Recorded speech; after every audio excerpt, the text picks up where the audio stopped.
the request emailed to me.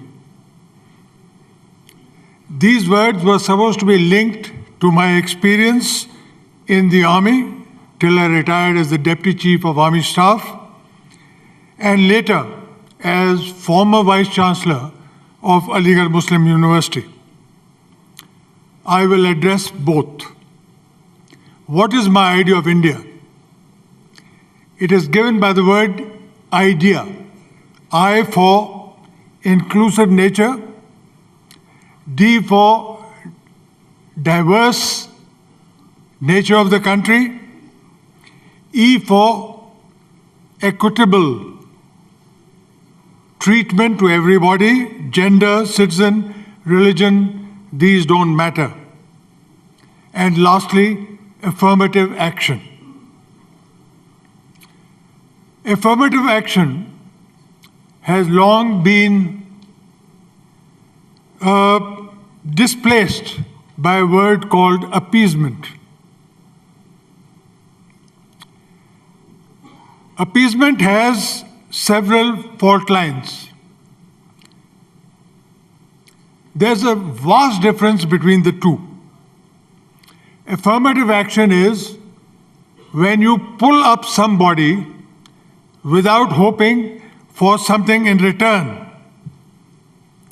What is appeasement? Appeasement is when you try and help somebody hoping against hope for a return favor. If appeasement of the minorities is incorrect, can appeasement of the majority be condoned? I don't think so. I was insulated from communal experience because of the fact that my family conforms to the Sufi order, which is the softer face of Islam. Later on, during my service with the army, I never had to face anything which smelt of communalism at all. So I have had a very insulated upbringing. I have not been affected by communalism, and this is something which I am very proud of.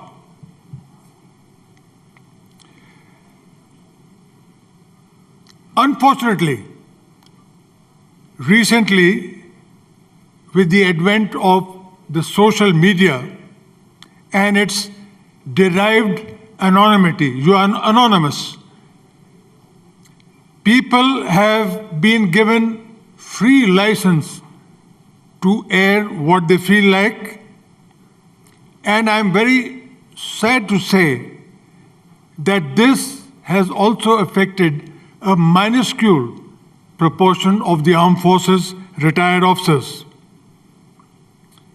Social media, both fake and otherwise, has fanned the winds of suspicion and discrimination.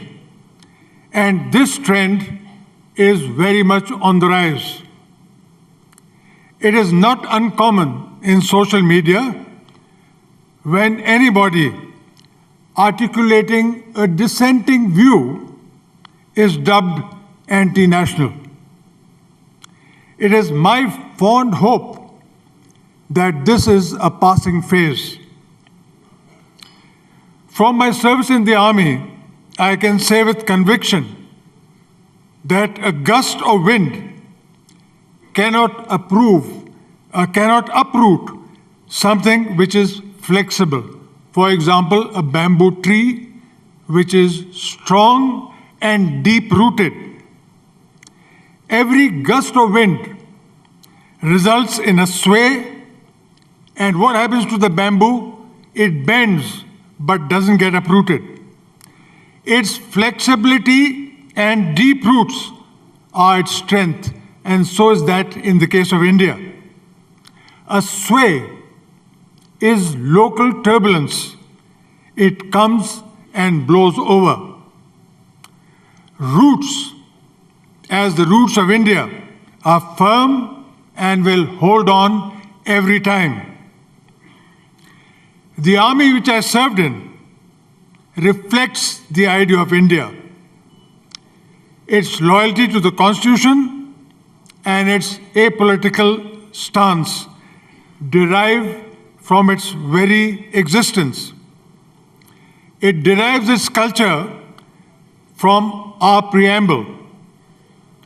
We, the people. The army takes its cue from that we, the people. The charter of the armed forces is unlimited liability in service of the nation, with the precondition that a runners-up position is unacceptable in the armed forces. That is India's core value of unity in diversity that we hope to preserve in the armed forces till death do us apart. You have witnessed time and again, whenever the machinations of the adversary were thrust upon our country, whether it be in 1948, 62, 65, 71, Kargil, Parakram, Somadorong, Chu, Galwan, Tawang. The list is endless and will remain so in the push and pull of the emerging world order. We will always be pulled and pushed. We have much work ahead to find our rightful place in the comity of nations. This is work in progress. What makes us soar? This was something which was asked. I think number one is unity in diversity. The varied hues of the land, the Hindus, Muslims, Sikhs, Christians, and Parsis are 5 fingers of the hand. When one finger is clenched and when all are clenched, we can become a powerful fist. What happens if one finger is damaged or hurt? I'm afraid the hand cannot be clenched into a fist. We are really an orchestra of various instruments. I've already named them, 5 or 6, which play in harmony for the good of music, for the good of our country. From this, we derive our symphony. The world awaits the music of World is One, the theme of G20. We did this again in 1971 to prevent genocide when Muslims were killing Muslims. As neighbors, we had to act, and we did. Historians call it the only just war in the 20th century, and I totally agree with them. Our treatment of 93,000 prisoners of war was based solely on the prescribed norms of the Geneva Convention. We extended prompt support to disasters all over the world, whether it be Turkey, Syria, the tsunami in Japan, the Maldives. The list of India extending support to citizens of the world is endless. Ladies and gentlemen, disasters have no religion. COVID, conflict, climate change reminds us of this every day. There is no case for adding more fault lines to this one world we live in. What about my service in the army? I was a lone Muslim in my course of almost 200 cadets in the NDA. I was commissioned into a camel regiment of Rajputs, and there were 16 officers in this regiment who fought shoulder to shoulder in the Battle of Longewala. I will tell you the composition of these 16 officers. 2 Muslims, 2 Sikh, 1 Christian, and 1 Jew. That represents the strength of the country.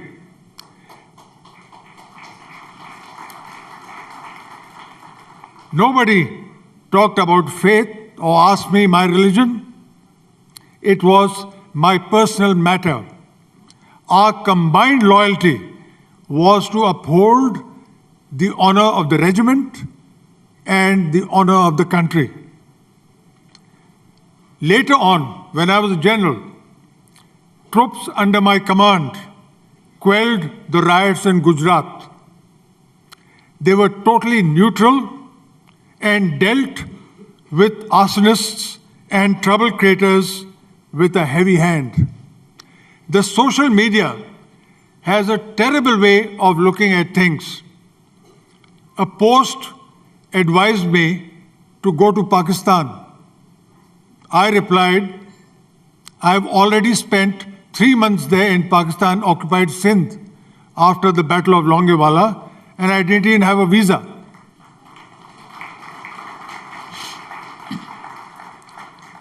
I am aware of the torrent of hateful posts on the social media. I think that is the biggest culprit which is afflicting the unity of our country.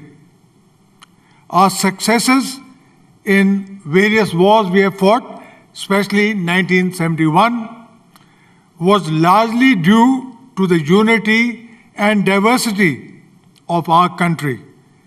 Caste, color, creed, sex, domicile, and religion meant nothing to the soldier when it comes to camaraderie.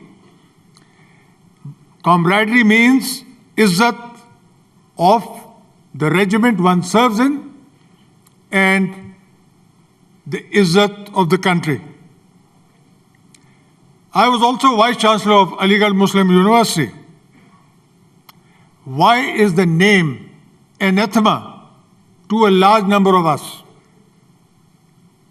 Isn't there a Banaras Hindu University? Isn't there a Hindu college? Isn't there a Khalsa college, a St. Stephen's? Ladies and gentlemen, all these names are tributes to diversity of our country. You may have a mistaken impression that Aligarh Muslim University is a glorified madrasa. Let me assure you, it is not.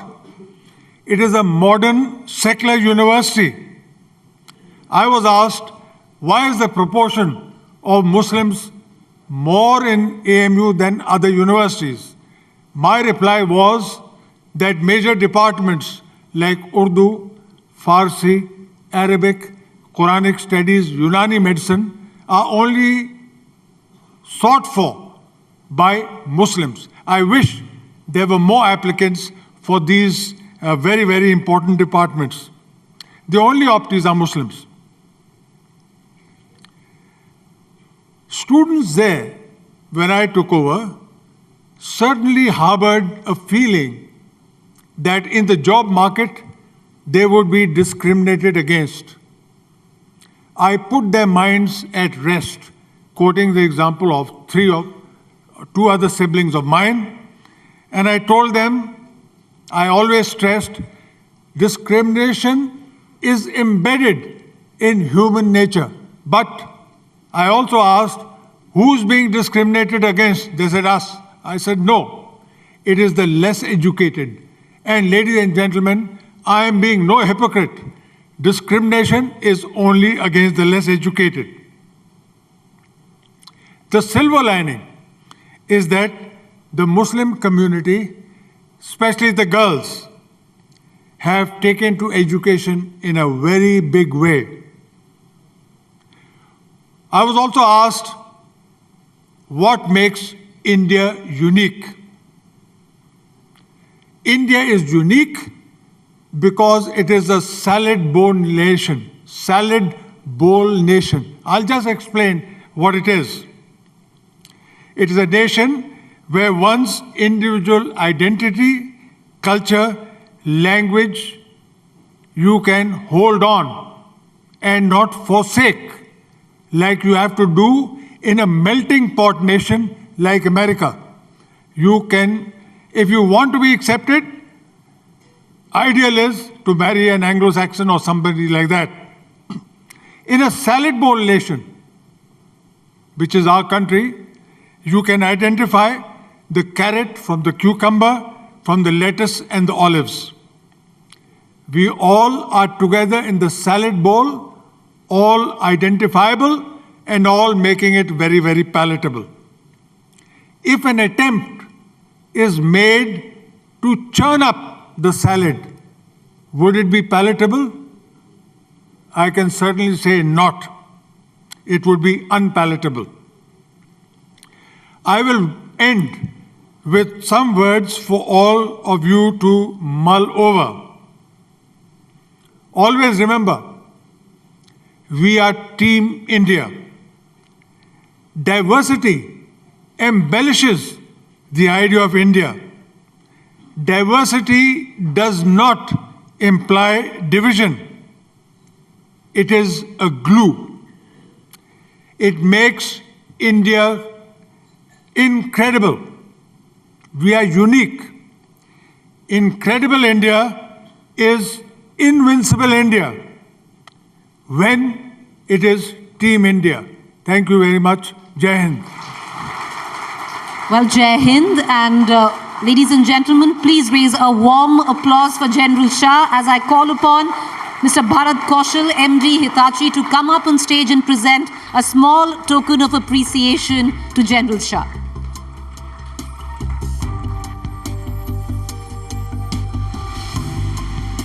Thank you, sir. Appreciate it.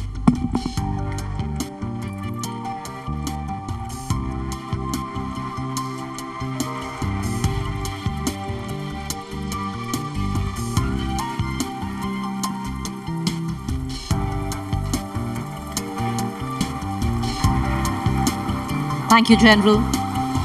Thank you, Mr. Kaushal. Thank you. Thank you very much, General Shah. Thank you, Preeti. As we wrap up this session, Ideas of India, I request all of you to bring your attention to our screen. We have a short film on the India movement that we'd like to play out for you.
Well, that's the theme of the India Today Conclave in its 20th edition. Ladies and gentlemen, just give us about a 2-minute time. We're going to just set the stage, and as we promised that this year, our conclave in the 20th edition is going to be extra special. To mark the India moment, we have a very, very special guest for you, but just give us about 2 minutes of a turnaround time and we are set to go.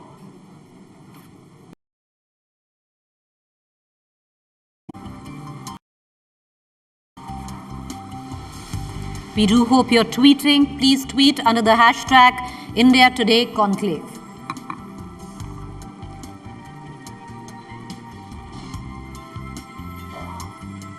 There's a lot else going on right outside the hall, something that I really want to go and catch up on in the Shah Jahan Hall. A very special a display of India Today covers by India Today AI, where we've taken some of our best covers of our magazine India Today and reimagined it with AI. You don't want to miss this.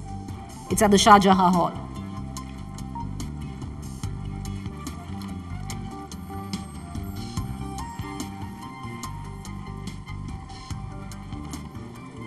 All right, ladies and gentlemen, let's cut across to our next session. And as I promised, a very, very special guest. Let me introduce you to our session, Sachinism and the Idea of India, How Sports Shaped a Legend and Can Transform the Country. Personal diary of an icon. I don't think he needs any introductions, but this session has been sponsored by RP Sanjeev Goenka Group, and to introduce you to our very special guest, I'd like to invite on stage our session's moderator, my colleague Nikhil Nas, consulting editor, Sports.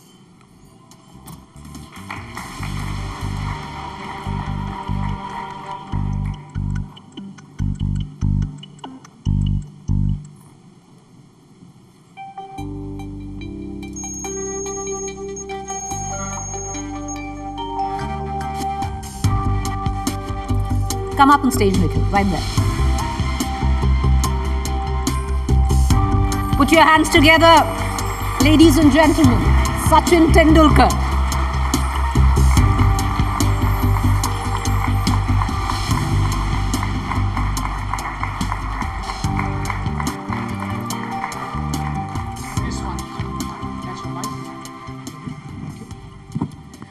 Very good afternoon now to all of you, and your reception here for Sachin Tendulkar was good, but the man who's here, he's not good, he's great. So you'll have to up the ante. Thank you. So what I'll do is I'll get your juices flowing. Just a few lines that I wrote about him, maybe that'll get your juices flowing and you'll bring the house down to just introduce him. Because, his career, sledging him was a tactic that bowlers regret. His dismissals forced all of us to shut our TV sets. He made it to, at a very young age of 16, made it to the Indian squad. He started off as a young prodigy, but he retired as a god. So come on, give him a round of applause, guys. Okay, Sachin, first thing I want to tell you is that, and I think I speak for everyone present in the house, that we miss you a lot. We miss those straight drives, those cover drives, those dancing down the wicket to the spin bowlers, even fast bowlers. I mean, to a great extent, I even miss the mannerism, you crouching before every ball, you nodding your head before every delivery. Those became part of our routine, just as they were part of your routine. And what I want to know is, how much do you miss cricket? We miss you. How much do you miss cricket? Do you watch a lot of it now? Do you have the temptation that I'll just pick up the bat and do some shadow practice? Any of that happens with you? First of all, a big congratulations to India today on completing 20 years.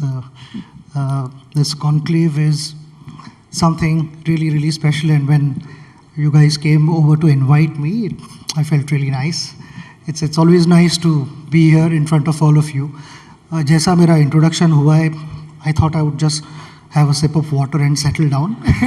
It was like going out there in the middle to bat. That's what we wanted to settle down everyone and then start speaking. Usne expectations bahut raise kar diye pehle se hi. But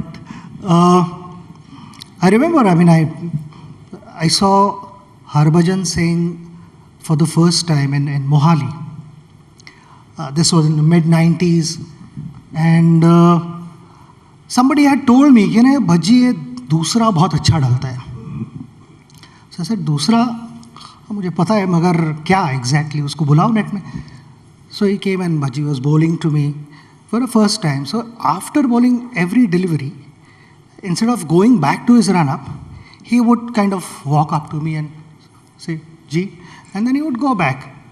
I kept wondering, what is happening? So after some time, Bhaji got in the team. And took him about a couple of years to open up with me and speak to me, joke around. Then he said, Paji, ek aapse baat karni hai. I said, well, yeah, the first time I was bowling to you in Mohali. I said, I used to come and stand there all the time. और आप पूछते थे मुझे क्या है? And I used to say, नहीं, कुछ नहीं. And I used to go back.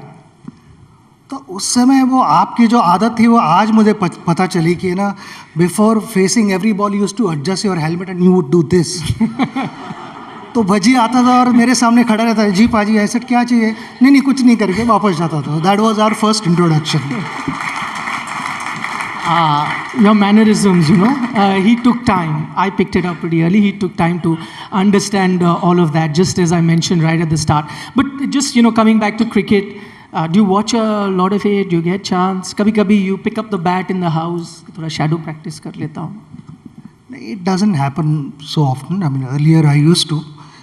Even after I stopped playing, I used to a little bit go around and practice. Sometimes also with Mumbai Indians, I used to get the bowlers to bowl to me.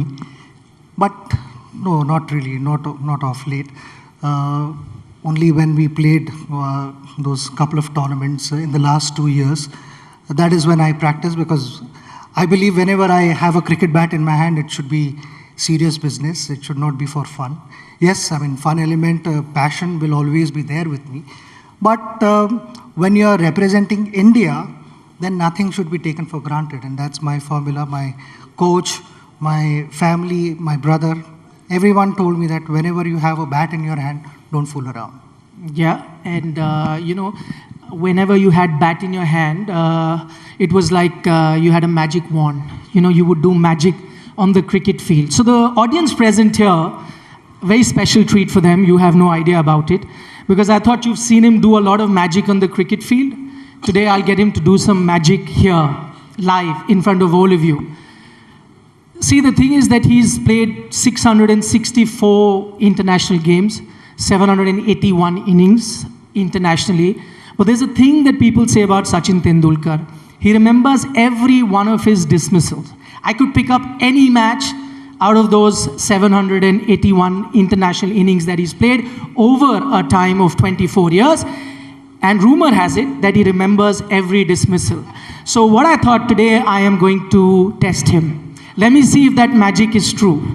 I've got your few innings, and I made it tough for you. What I've done is, I've not taken the famous ones. If you ask Rahul, Vikrant, Shweta, all of us would know your famous innings and how you got out. What I've done is nondescript innings, not really the ones that would be there in public memory. So we'll see Sachin Tendulkar's magic on stage, live. This is for the very first time. You ready for it? Yeah, I mean, I don't trust rumors, so it's okay. Let's go for it. Okay, so I take you back to 1990. That is your first tour to England. We all remember your famous 100 in Manchester, but I'll ask you about that game that you played before that, your first ever game at Lord's. I'll give you a bit of clue. You got out for 10 runs in the first innings. Can you tell me how you got out? Bowled Chris Lewis. Chris Lewis was bowling from pavilion end, and I tried to play towards mid-wicket, missed the line and got bowled right. Yeah, I only had Chris Lewis. He can tell you the... Second inning में अगर बताना है तो अभी बता रहता हूँ कि second inning में I मुझे नहीं पता, got out to Angus Fraser just outside off stump, caught in second slip. Just incredible, huh? I mean, I tell people that, for me, doing shows is like you playing innings. You asked me 3 shows ago what I did, what I asked, no clue. But you can remember every inning that you've played. Incredible. But the test is not done yet. I'm taking you now to February 1992, the first World Cup game that you ever played. That was a game against England at Perth. You were out for 35. Ian Botham caught behind, so... Yeah, caught Stewart, bowled Botham. I didn't particularly enjoy that reaction after Botham got me out, so thoda andar fire tha. True, 2 on 2. March 1996, everyone remembers the semi-final, but I'm taking you to, again, a random league game that was played right here in New Delhi versus Sri Lanka. You got 137 runs. That's easy. I got a run out. Last ball tha, I think, if I'm not mistaken, 50th over, and Chaminda was bowling to me. I tried to play a big shot, The ball went straight to the bowler, थोड़ा right side में था उसके. I thought last ball है, एक run तो एक run, वो अगर miss करता है stump को, तो I still score 1 extra run for the team. And I took a chance. I was out by like 10 yards. He got me run out. But it was the last ball of the innings, I think. Incredible. February 2001, first test. We all remember the Eden Gardens test match, Wankhede test match. The first test match versus Australia. I want you to tell me first innings. You got 76. I scored 76. Glenn McGrath bowling from pavilion end, I got caught behind. Gilchrist. Correct. Second innings also I was batting well. And I got out to Mark Waugh. I played a pull shot. I think Justin Langer ke back pe laga and Ponting took a diving catch at short mid wicket. I didn't research that. Okay. 2011 World Cup game. It's a tight game versus England, played in Bengaluru. You got 120 runs. काफी easy सवाल पूछ रहे हैं मुझे तो. I think it's like I had to research all rank this. half volley उसको मारो. Anderson, I got out Anderson कुछ in a power play. I tried to flick. थोड़ा ball slow आया मुझे लगा जिससे I played too early, got the leading edge and caught it cover. Yeah, caught Yardi, bowled Anderson. Correct. Achha, you said easy sawal. Final question. I'm going to up the tempo. So not going to ask you about your dismissals now that you've proven you know every dismissal of yours out of those 781. Today is 17th March. By the way, guys, if you didn't know, the only man to reach 100 hundreds, yesterday was the anniversary of the day that he reached his 100 hundreds versus Bangladesh. 11th anniversary, I might add. So what I'm going to tell you is not your dismissal. 17 March, you scored 100. And remember, he must have played 24 years, so many 17th Marches there. You scored 100, can you tell me? मेरा knowledge इतना भी ज़्यादा अच्छा नहीं है, थोड़ा कुछ idea दो और I don't know. Okay. No, you said up the tempo, so I have, gone one level higher. Okay, it was, you want me to tell you the opposition or the venue?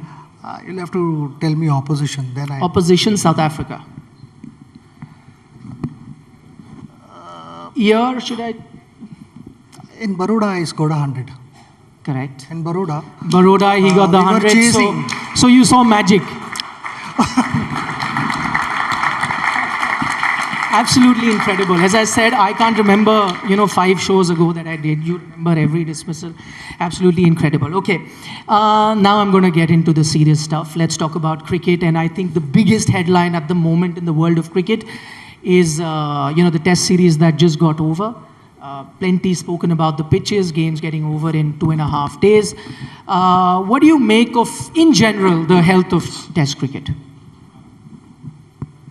I think we need to understand one thing, that test cricket should be engaging and it should not be about how many days does it last, 5 days or whatever. We are meant to play on different surfaces, be it a bouncy track, fast track, slow track, turning track, whatever that may be, swinging conditions, seaming conditions, with different balls. You have Dukes, you have Kookaburra, you have SS, you have SG, different balls. And that is what makes test cricket challenging. So when you tour, they are not easy conditions. You need to understand what's happening, assess everything, and then start planning things. So for me, the most important factor is the kind of surface that we play on, because that is the heart of test cricket. If we've got 2 formats which are heavily tilted towards batters. So one is T20, where there is action literally every ball. Batters are looking to attack. In ODIs today, if you look at 310, 320 is a normal total. It's nothing extraordinary. And that is because of various rules being introduced. So these 2 formats are heavily tilted towards batters. So I strongly believe that to keep spectators engaged, to have more eyeballs, because that is what everyone wants. You speak to anyone, all the guys, including ICC, MCC, everyone, we are talking about Test cricket. How can Test cricket continue to be #1 format? So if we want that, then we need to have something for bowlers, because bowlers ask a question every ball and batter has to answer that. So if that question itself is not interesting enough, how are you going to have more eyeballs? You're not going to have more eyeballs. There has to be some action, something in the pitch for a bowler to ask that question. If you keep a dead track, then, bowler thinks, oh, there's not much help for me. I better play around with batter's patience. The batter is thinking there is nothing much happening off the surface. I should not do anything stupid. Just play within my limits. And what happens? The end result is not interesting cricket. People lose interest, and newer generation, if you want to catch their attention, then the game has to be attractive enough, exciting enough to stay glued to television sets or inside the stadium. And for that, how the bowler starts becomes extremely critical. So we should not get too much into the kind of pitches. Yes, everyone wants the test match to go on for a longer period, but if it doesn't last for 5 days and cricket is interesting, cricket is exciting, that is what matters, and that is what is going to keep Test cricket alive and continue to have Test cricket at #1 spot. Right. So do you feel that we are obsessed with the number of days that it's going till? That shouldn't be there. We should not be bothered too much about number of days. I feel it should be whether the match was exciting enough or not. Was it boring? Did it last for 5 days and no result?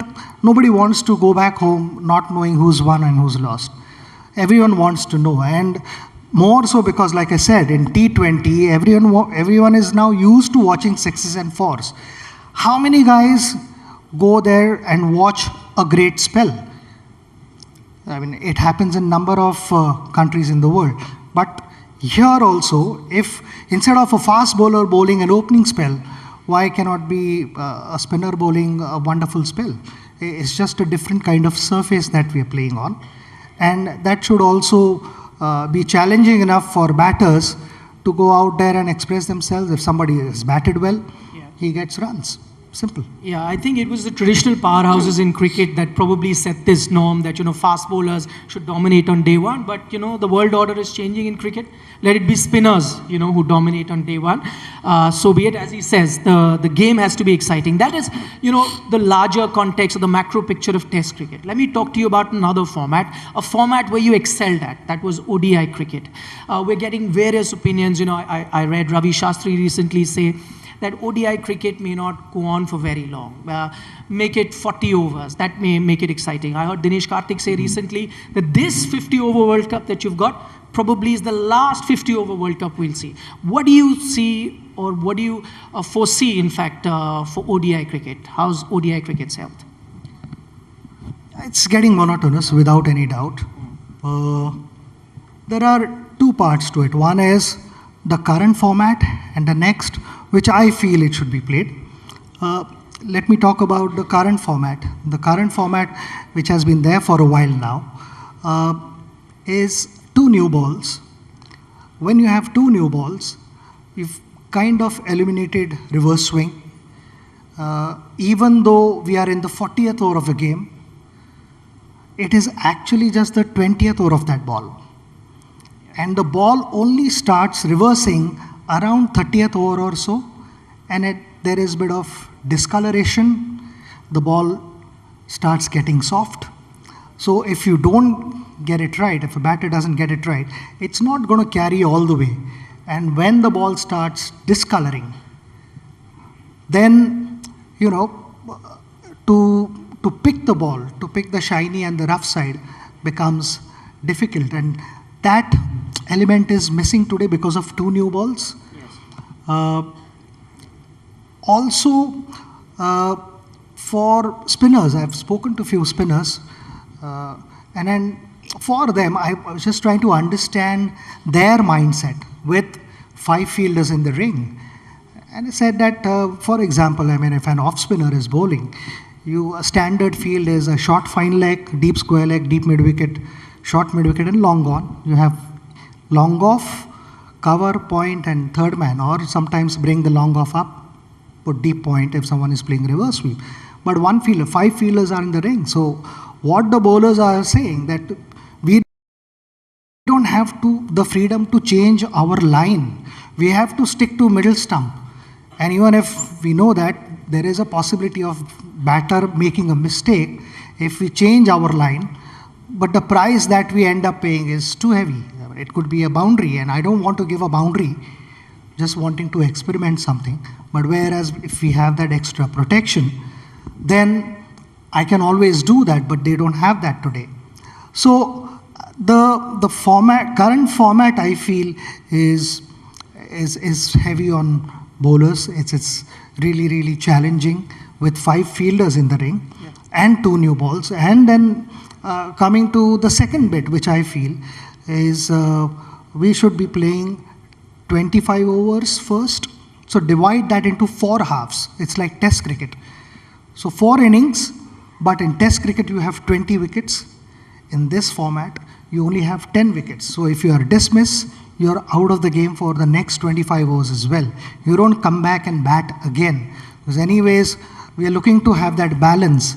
And why I feel this, because I had played a tournament long back in Sri Lanka. We played 118 overs without any result, because the first day Sri Lanka batted first. They played all 50 overs. We batted 10 overs. The match was rained off. No result. We turn up the next evening. Sri Lanka again bat first.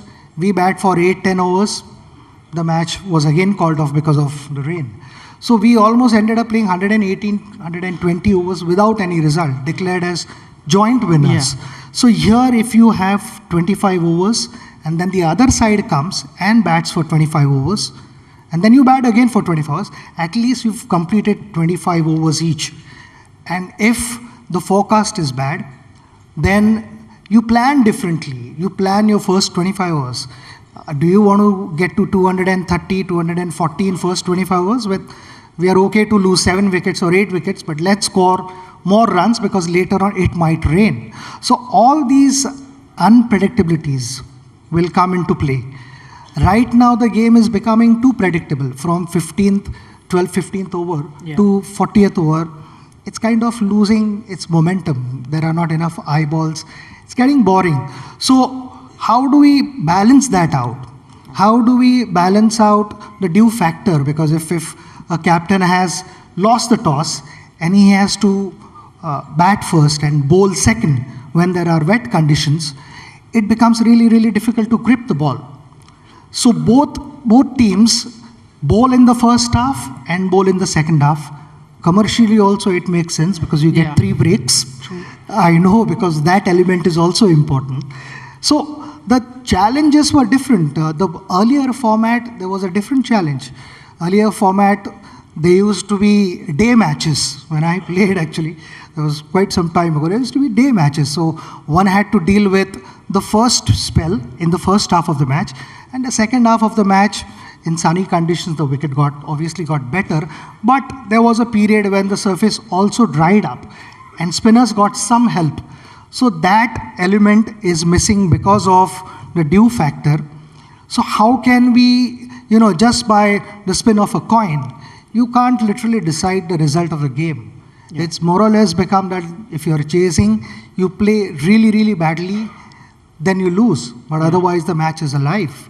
So those factors are really important, is what I feel, to reduce the gap between the two teams only because of that coin. Yeah, you spoke like a true batsman. You gave that example कि हमने 180 over bowling की पर batting नहीं दी Sri Lanka ने, just as most batsmen would say. But I think the idea that he's given, and I think that's a great idea, out of the box idea. I hope the custodians of the game can listen to that, because this year, as you know, the World Cup is in India in October, and you're going to have a lot of dew and a lot of matches that are going to be dependent on the toss. And how do you eliminate that? I think that's a great idea that Sachin's just come up with on our platform. But you were talking about this imbalance between bat and ball, right? You were talking about the time that you played. no two new balls, so the ball would get soft. The other thing that would happen at that time was you sometimes played in the morning with the red ball. But what do you make of this other aspect which allowed bowlers some sort of control, which was using the saliva? You know, it helped the ball, they could prepare the ball, and you're not using any artificial elements, you're using something which is natural, just as you use the sweat. That was taken away during the COVID time, but now they've made it permanent. What do you make of that? Well, I'm no medical expert, first of all, but I think it should be back without any doubt, because it's happened over 100 years. Guys have used saliva and nothing drastic has happened. Yes, couple of years in between were challenging for everyone, and rightly so that decision was taken. But now it's behind us, you know, by not allowing guys to use saliva. I think it's something that should be considered. And if we are talking about unhygienic, then you know, I've seen guys putting a ball under their armpit. Yes, happens a lot. So that you know, what are they doing? They're applying sweat.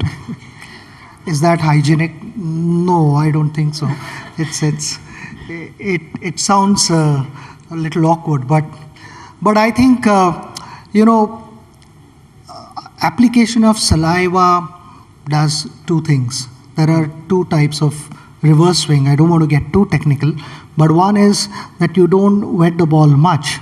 You just wet little bit, and that's when most of the times you use saliva, especially when the ball is new.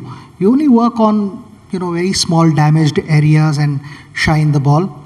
The texture of saliva is slightly different compared to your sweat.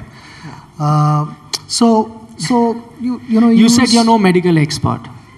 Yeah, I mean, I'm no medical expert, so that was my first statement. So you continue to keep the ball light. It is shiny. One side gets scruffed up as the game progresses, and the shiny side, that imbalance in friction, the ball starts swinging. And the other way to swing the ball is you make one side heavy, and the other side continues to stay light. So we don't touch the other side of the ball at all. So it is always held in fingers, not in your palms. Only when you have to catch the ball, then you use the palm. But otherwise, when you're shining the ball or keeping one side wet, then you make sure that the other side stays completely dry. So that imbalance in the weight helps you swing the ball. So these kind of things are really, really important for a bowler. And it is, can you imagine, and tomorrow I go to a dressing room and I tell the batters, from now on, you cannot loft the ball. You have to play only along the ground. So it is as bad as that for bowlers. And I haven't played in these conditions. Yes, we played a couple of series, but not at that level. But I've spoken to bowlers, and the bowlers would want saliva to come back in the game. So I feel it's an important element which should be considered. It's lovely to see a batsman stand up for the rights of the bowlers, or is that the bowler in you, you know? The off spinner, I got the leg reasonable spinner. amount of wickets, so I would want to consider myself as a bowler, because I Yes, you did. I bowled in the nets. I enjoyed doing that. So what sort of a bowler were you? Were you an off spinner? Were you a leg spinner? Were I'm you a still medium? figuring out. Yeah. It depends on the condition of the ball. If the ball was new, then I preferred seam bowling. If the ball was semi-new, then I bowled off spin. The ball got old, leg spin. By then, the second new ball came, so I was again back in the action. Absolutely incredible what he could do with not just with the bat but with the ball as well. Okay, I'm just going to switch gears. Right now, the WPL is happening. Have you been watching the matches? What do you make of it? Any changes you recommend? Fantastic. First of all, a big congratulations to BCCI, because this is a great initiative. And like I said, I mean, first innings was played well by BCCI. Now, second innings, we all have to support. We all have to support women cricketers. I think they are doing a magnificent job. I'm really impressed by the fielding standards, their athleticism. It's just blown my mind. It's incredible. It's fast, it's exciting, and good cricket should always be encouraged. They are fiercely competitive, and I know how IPL is played, and this is a beginning of WPL. I feel every day starts with some expectation, and when you go back home, you've had some experience. So this is the beginning with some expectations, and I'm sure it's going to leave us with some great expectations, experiences. And I really want to congratulate all the teams, all the women cricketers who've turned up here. This is a beginning of something really, really big, not just for India, but cricket. Yeah, let's just hope. Let's just hope. Just another thing on the WPL. What do you make of different rules that they've got for WPL compared to the men's game? Again, one fielder is extra inside the Yes. ring. They play with 5 fielders inside the ring. I would have 4 fielders inside the ring, so fair balance between batting the ball, because anyways in this format, batters are looking to score runs, looking to play big shots. That extra fielder outside the ring is only fair to a bowler. Maybe that is also something that can be looked at. Shweta, my colleague, she follows women's sports a lot, had a question for you. Go ahead, I Shweta. follow all sports, Nikhil. But Sachin, you've been an idol not just for men, but for women sports persons, women athletes as well. What bothers me is that I definitely remember beaming Saina Nehwal when Sachin Tendulkar handed over keys to her brand new car because she idolized you. There have been plenty. But what bothers me is that there has been one Sania Mirza, one Saina Nehwal, one PV Sindhu. Do you think the time has come? Has women's sports arrived, or should we be a little more patient? Because what do you make of the scene? Without any doubt, they have arrived. I mean, and you need heroes. You know, basically you idolize them as a kid, you worship them, you want to emulate whatever they have been able to achieve in life. You want to follow their footsteps. There are so many big names. Just to name a few: Mary Kom, P.T. Usha. You grew up watching her. Saina, like you said, Sindhu. Sania has just retired, and all these women, so many of them, they've brought laurels to our nation. I feel this is a beginning of something really, really big.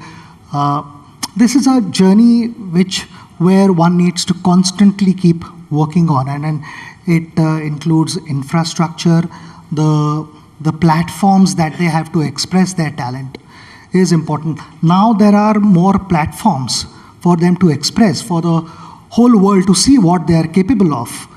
Till now, they played, but the coverage was not there, the following was not there, appreciation was not there. So there is no better tonic for any athlete when opportunities, the platform, and appreciation of having done well come together. So when these 3 things come together, that is the greatest tonic any athlete can have. And that just inspires you to push harder, to take that extra step further. And that is what we need. So it is not, we cannot be pointing fingers at so-and-so is not doing anything for us. It is our responsibility.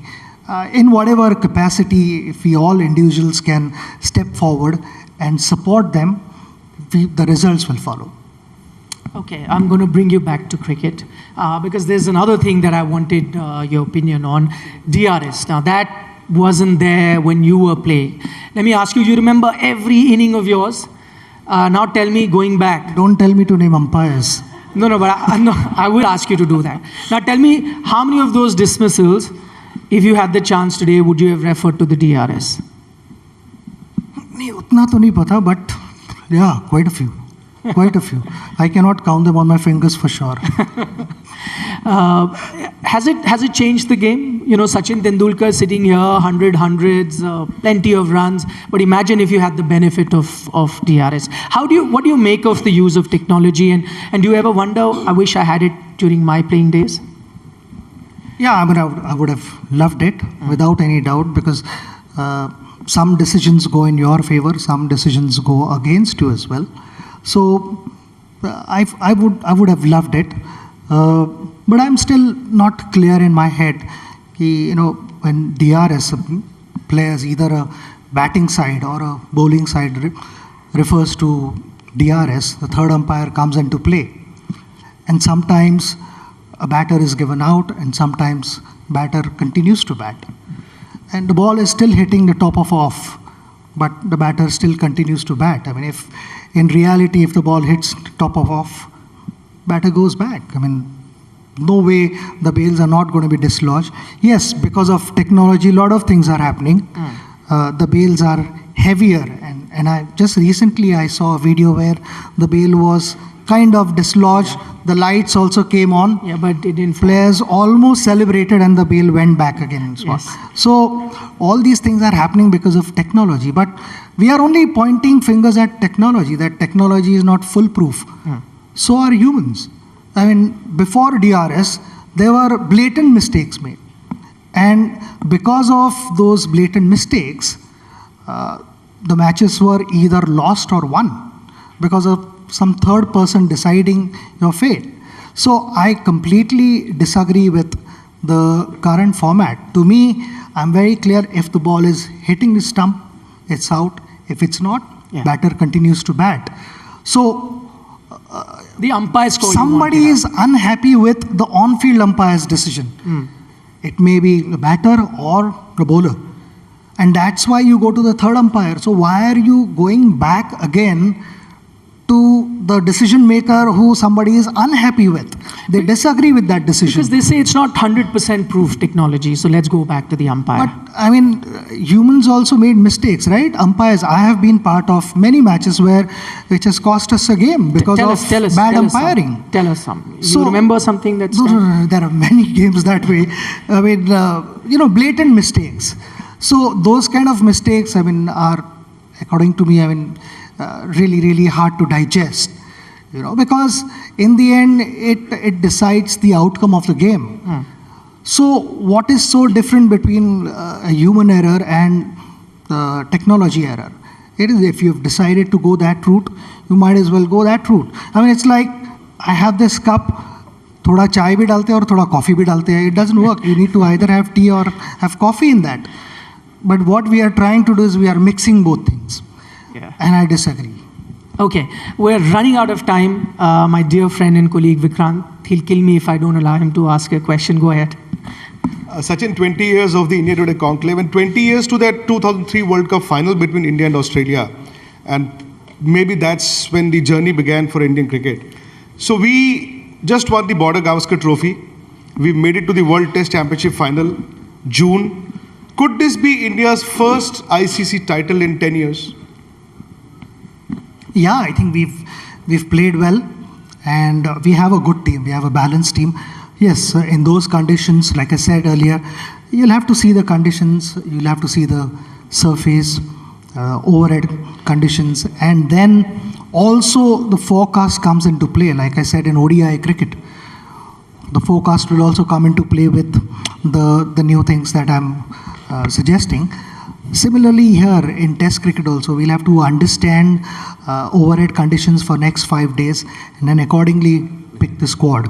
It would be slightly challenging for a captain to have extra spinners in the team. So that balance we'll have to get it right. And I'm only thinking from India's point of view. Let Australians think what they want to do.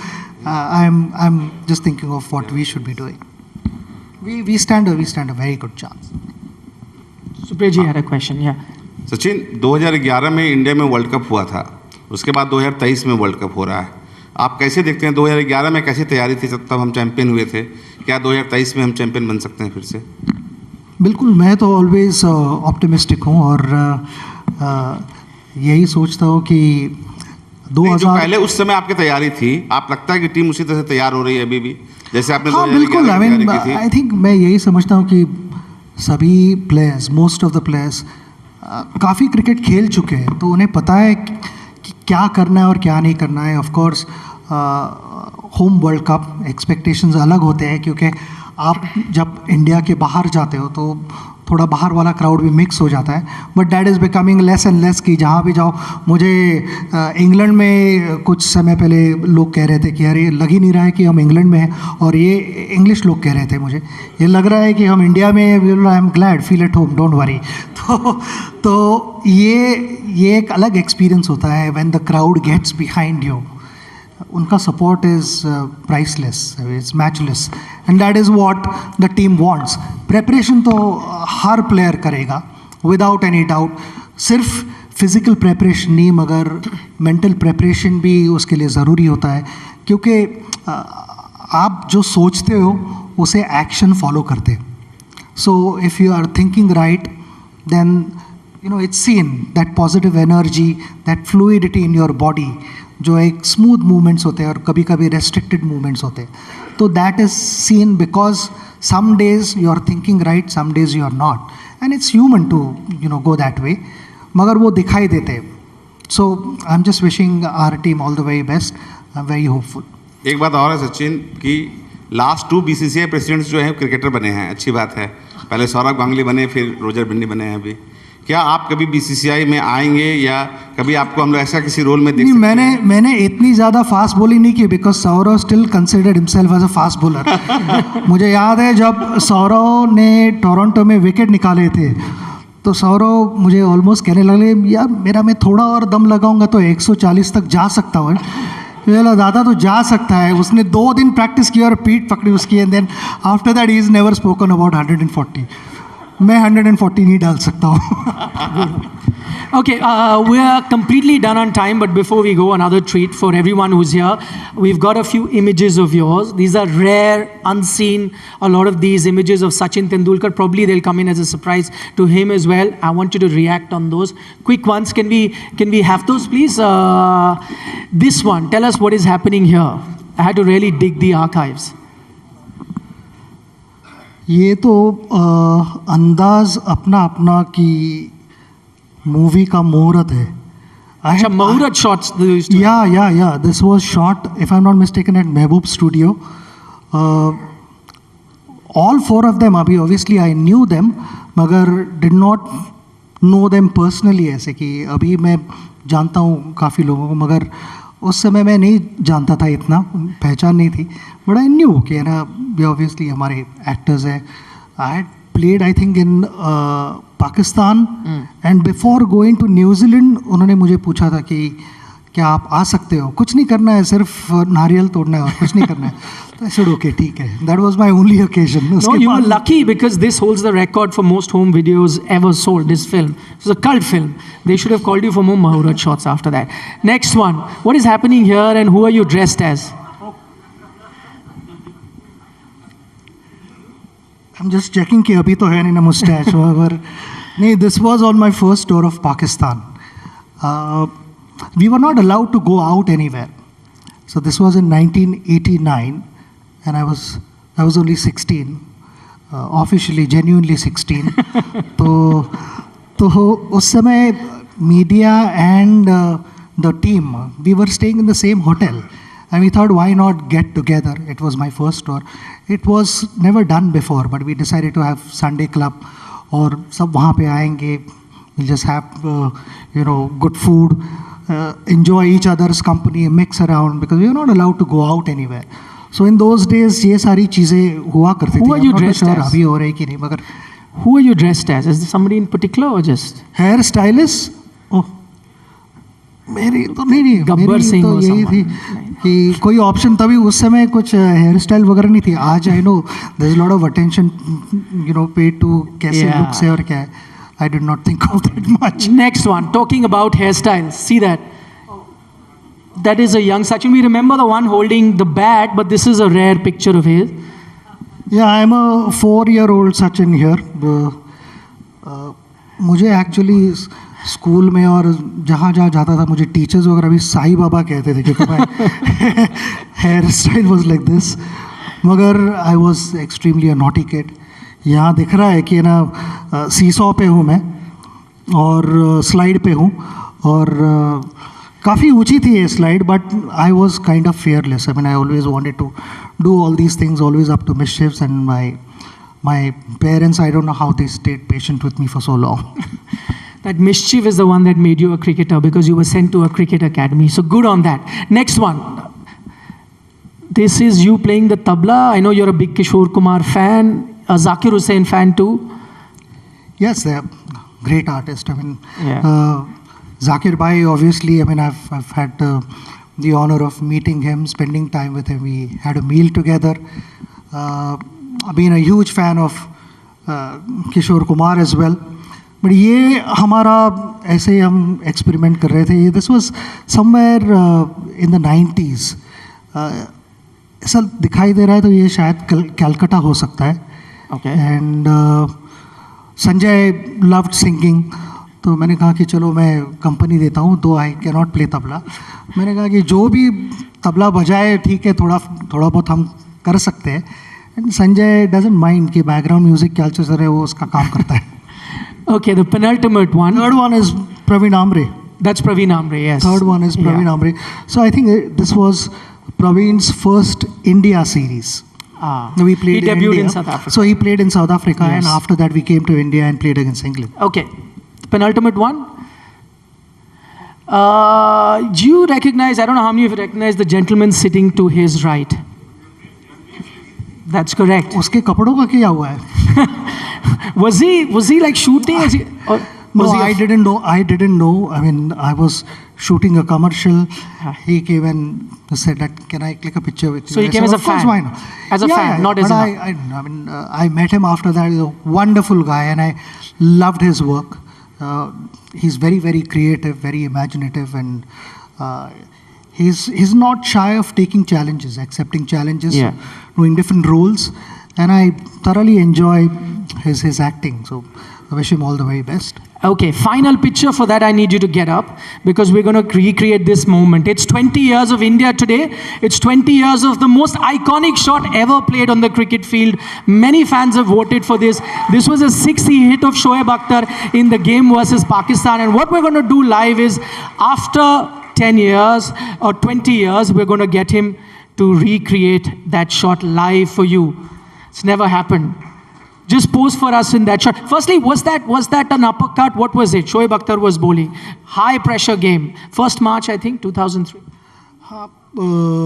Yeah, I know. और उसके पहले बहुत sleepless nights हो चुके थे क्योंकि India-Pakistan game is always a big game. लोगों ने almost when they got to know close to maybe 10 months और 1 साल पहले ही बात करनी शुरू की थी. बाकी के गेम्स का जो भी हो जाए ठीक है, ये गेम जीतना है. तो I said, what do you mean? नहीं ये गेम जीत के आओ. तो उस तरह का प्रेशर था, एक्सपेक्टेशंस थे. वो ज़्यादा तेज़ नहीं है, ऐसे ही 150 पे डाल रहा था. अगर गलत टाइम पे आप ब्लिंक कर जाओ तो बॉल निकल जाता था.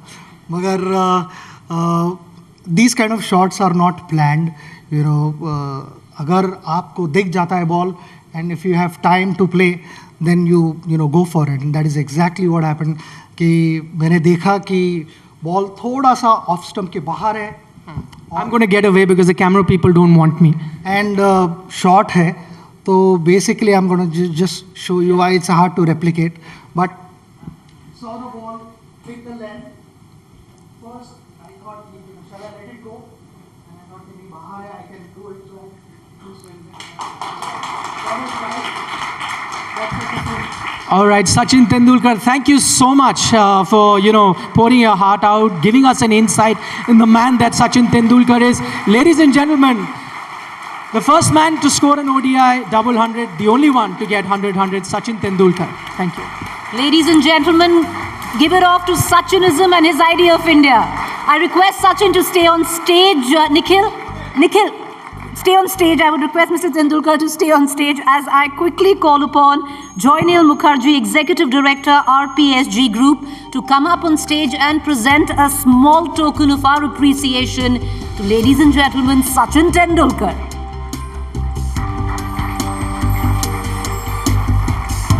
Our session sponsor, RP Sanjeev Goenka Group. can I say a big thank you to the team that got the backdrop as well. Incredible. You know what Naveen and Nilanjan and Bandeep have been able to do. Sachin himself was very impressed. So big thank you for that. Thank you, Mr. Tendulkar. Ladies and gentlemen, for those of you who might not be very interested in our next session, though I doubt if you won't be, there is also a breakaway session which we are holding in the Roshanara halls of by BMW on sustainable mobility, new ways forward. So you can go there, but let me take you now to our next session. The Smokeless War, China's secret strategy to replace America as a global superpower. Implications for India and the world. This session is sponsored by Radico Khaitan. But before we get to the session, I want to play just a small film which showcases, with all its strength, our formidable neighbor, China.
संप्रभुता पर जिस किसी ने आंख उठाई, सेना ने, हमारे वीर जवानों ने उसका उसी की भाषा में जवाब दिया. And we seek competition, not conflict. If China threatens our sovereignty, we will act to protect our country. U.S. intelligence says President Xi gave the order China's military must be ready to take Taiwan by 2027. Xi Jinping sits on top of the party sits on top of China, and China sits on top of the world. That's basically the program.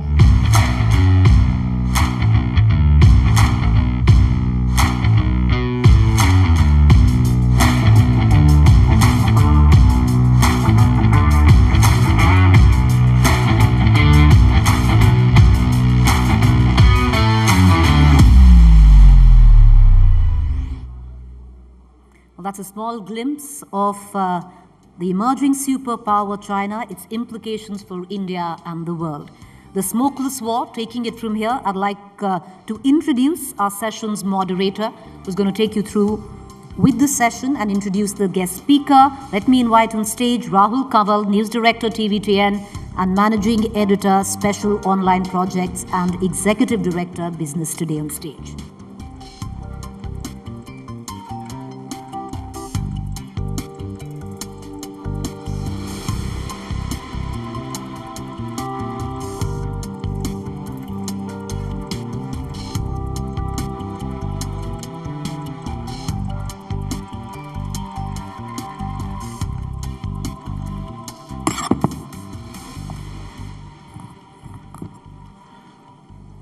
Long before China bared its fangs and started flexing its international muscles, one man was writing on China's 100-year marathon and its secret plan to replace the United States as the world's leading superpower. This was at a time when many in the Western world of academia and think tanks were still looking at China with rose-tinted glasses and seeing in Beijing a friend and not a threat. The theme of this year's conclave is the India moment, but there is a giant dragon hanging over that Indian moment, and that dragon lives in Beijing. To discuss the biggest threat to India's growth and to the global system at large, I am delighted to welcome to the India Today Conclave one of the world's leading experts on China, Mr. Michael Pillsbury. Mr. Pillsbury has been advisor to many US presidents. He's a consultant at the US Department of Defense. He's the director of Chinese strategy at the Hudson Institute, and he's known the world over for his prescient book, The 100-Year Marathon, China's Secret Strategy to Replace America as the Global Superpower. If you haven't read this, you absolutely must. Joining Mr. Pillsbury, for an Indian perspective, we have Manoj Kevalramani. Manoj is the chairperson of the Indo-Pacific Research Program and a China Studies Fellow at the Takshashila Institute, a public policy center.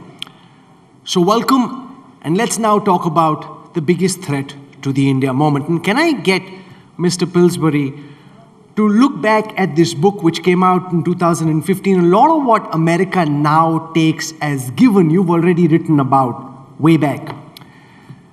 You talk about China replacing the United States as the world's #1 power by 2049. Are you still on track for that timeline? Is the timeline being advanced into the future? Has it been brought forward? Mr. Pillsbury, let's start from there. Thank you. I think the Chinese are ahead of schedule. I underestimated how fast they would surpass America in various indicators. The Heritage Foundation actually next month is going to come out with a list of indicators where China has already surpassed America. Some of them are quite dramatic. When the Chinese launched a round-the-world hypersonic missile, we can't do that. We were quite certain China could not do that. When they went to the far side of the moon, we can't do that. We were surprised that China could do it. In the number of biotech areas, China has already surpassed us. So I underestimated two things. One was the progress of China. The other was I thought a coalition would form both inside America and around the world that would slow China down, that would say you're stealing too much, you're breaking the rules, you're doing things you never said before you would do. So there'd be a coalition. And the key member of the coalition would be India. That has not happened. No real coalition is formed against China's conduct anywhere in the world. And in particular, something called the Quad was formed. Initially, the media thought this was to talk about China. Australia, Japan, India, the United States. The heads of state would meet, the foreign ministers would meet. But actually what happened, in the joint statement that would come out of the Quad meetings, China could not be mentioned. One country that belongs to the Quad prevented the others from saying anything negative about China in their joint statements. So China's grown much faster than I thought, and the response from around the world has been much weaker than I thought. So if anything, the 100-year marathon is ahead of schedule, to answer your question. So by when, in your estimate, does China overtake the United States and emerge as the world's global superpower #1? Is that inevitable? Can America still win? You know, when you think about cricket and soccer and worldwide sports, there's a number of things that happen that billions of people watch. You know the score. It's up on the scoreboard. You can see the umpire make a good call or make a bad call. You know who the teams are. In the US-China or the India-China competition, there's none of that. There's no announcement. The score is not made public. And there's no umpire. That's the most important thing of all. There's no umpire. So the role of India today and the worldwide media in general is very important. They've got to describe what is the game that's going on, that's secret, that's behind the scenes. Which indicators should we watch? I didn't mention another surprise to me was the nuclear weapons.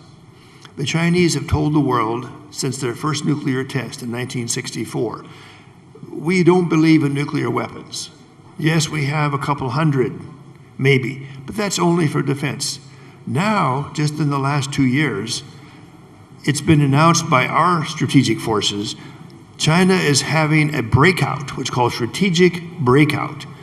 They're building so many new ICBM silos that just 2 weeks ago, our key general said, China now has more ICBM nuclear weapons silos than America. This is a big surprise. But is there a worldwide coverage of the team players in cricket? Suddenly this has happened? No. You'll find it very difficult to find in any newspaper in the world or any TV show in the world other than yours that this is happening. Now, if the Chinese go for 1,500 nuclear warheads, which is the American military estimate, they're going for either parity or to surpass both America and Russia. Now, Indian nuclear forces it's secret, but let's say it's 100 or 200. If China goes for 1,500, that's a 7-to-1 superiority against the Indian moment that we're talking about so much today. But again, it's not covered as a cricket match or as a worldwide World Cup. I can see Mr. Pillsbury is quite inspired by Sachin Tendulkar's session just before this. But one of your specializations really is to compare comprehensive national power. And if you were to give us your ranking, where do you see, relative to the United States, China stand at this moment? Where does India stand in your global matrix? And where do you see things move from here? Well, the only places in the world that this kind of question is answered are secret places inside governments. The Russians have a unit that measures the balance of power. We have a unit that measures the balance of power. And so does India, frankly. So does China. I first got onto the idea of the book, The 100-Year Marathon, by visiting some Chinese experts who were working 20 years into the future. They were measuring what would China have to do to become the #1 power in the world. I could not find that kind of thinking in Moscow or Washington or Delhi or Tokyo. But the Chinese were thinking ahead. What exactly do we have to do to surpass all other powers?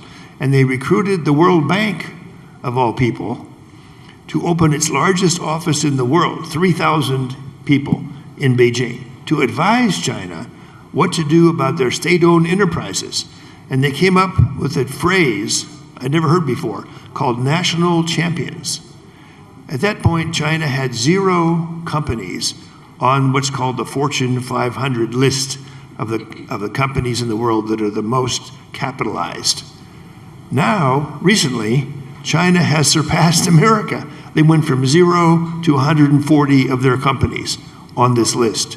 America's about 120. India is much lower. This is a joke, actually, they even had a billionaires index. Who had how many billionaires? In the beginning of this process, China had 0. Guess what? 3 years ago, China has more billionaires than America. Now, some indicators are a joke. They surpassed us in beer drinking. Okay, I can live with that. But the measurement of the balance of power, I've heard people at the conference today talk about India's #5 or India's #6. That's what the Chinese were 30 years ago. And they had a series of measures to get up to #2 and moving toward #1. But again, this is secret work done inside governments. And the Chinese, to my amazement, you would think as their progress went from #6 to #2, you would think they would be like a good World Soccer Cup, take credit, say we're #1 and hope for applause. The Chinese stopped the World Bank and IMF from announcing that China's economy had surpassed America. They want to play all this down. They're very sensitive from their ancient literature. Never brag, never get a rival to rise up against you. So play dumb, play weak, which we still find them doing. Some of the scenes that showed the PLA marching, this is not what they prefer to present to the world. They like to show Chinese ballet, Chinese opera, Chinese art. There's a new policy that began in the last 10 years that Confucius is now the symbol of China. So Xi Jinping went to Confucius' hometown, signed some books, starts quoting from Confucius. This is what China wants to project. Don't worry about us. We're not going to become the #1 power in history. We're just raising people up out of poverty in China. And as we do that, by accident, we become the world's greatest power. So this is what we face. Speaking of Confucius, Confucius says that there can't be two suns in the world, nor two emperors on the earth. Where do you think China sees India at this moment? Actually, I know quite a bit about that because I used to raise the question of India with the Chinese. A lot of Americans thought over the last 50 or 60 years there would be kind of a horse race with China and India, the two horses. And everybody thought India will surpass China. Democracy, speaks English, rule of law, the Communist Party quite weak. So there was no contest.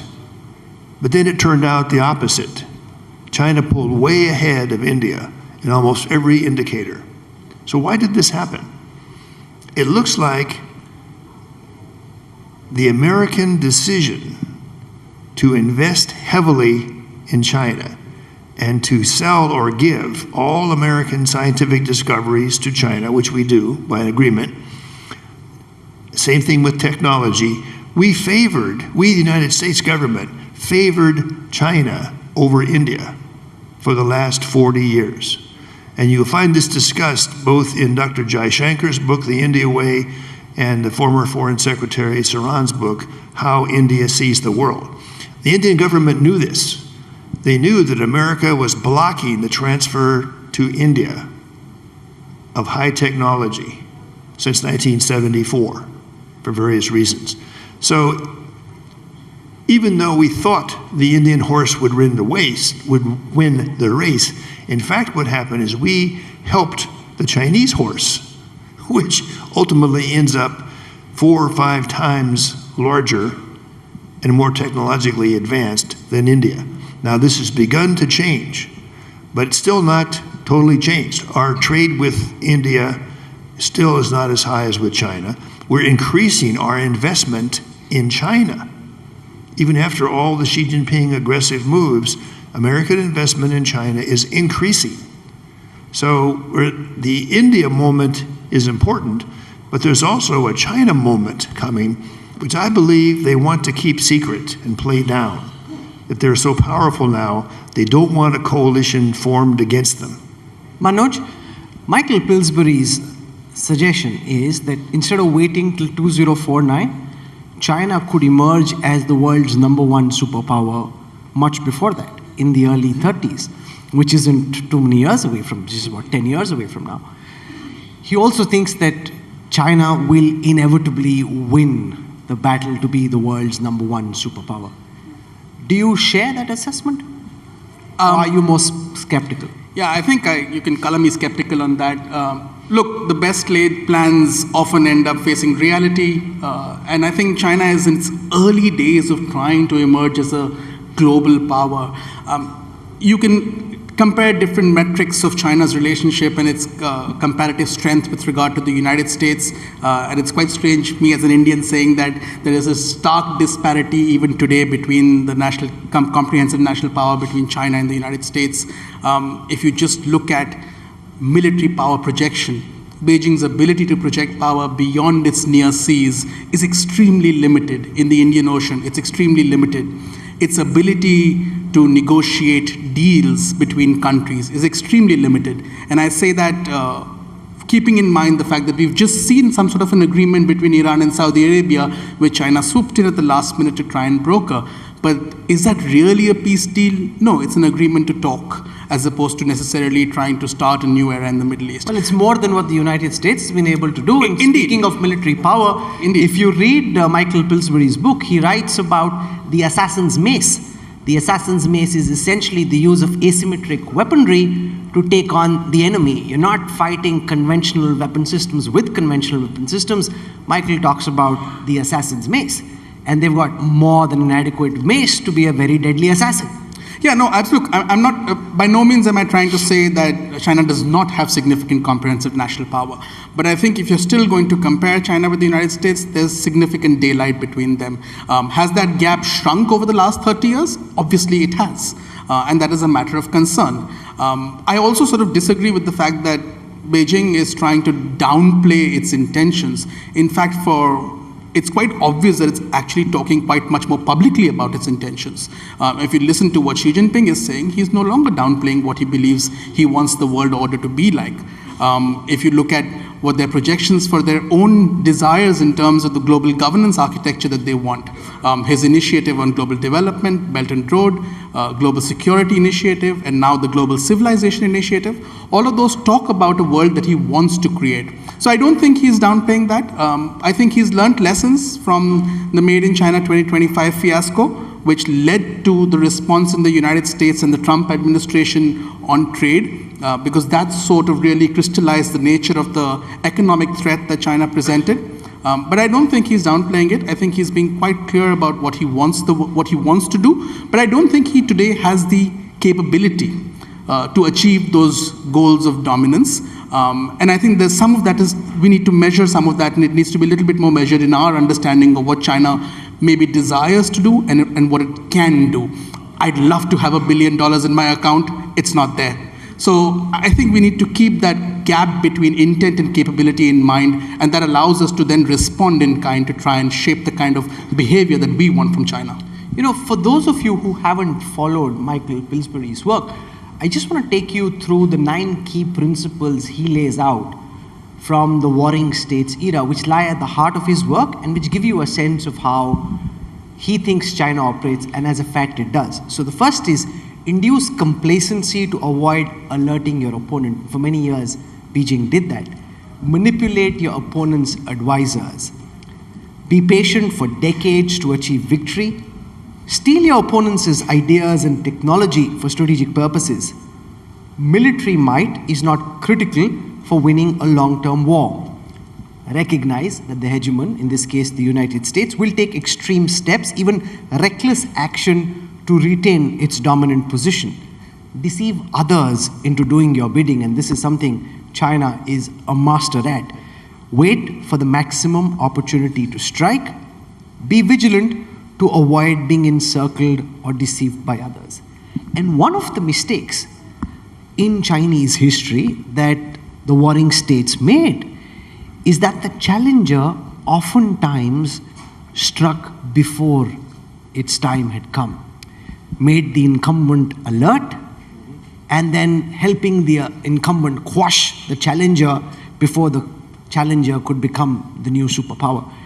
Is modern day China repeating that mistake, or do you think they've learned from the mistakes of the last several centuries? The correct answer is both.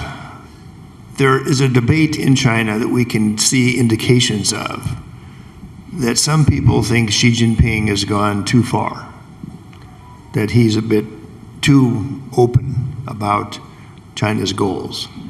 But I think overall, the Chinese, I know, are very sensitive to observe in the great powers of the world how strong is the China threat theory growing. They try to measure it.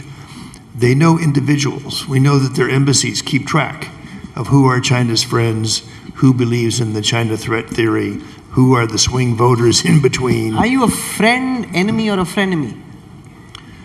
Well, the Chinese say you used to be our friend when you delivered the Mark 46 torpedoes for our submarines in 1985, when you provided nuclear targeting data to China against the Soviet forces. President Reagan did the most to actually arm China, sell them weapon systems. So they want that Pillsbury to come back.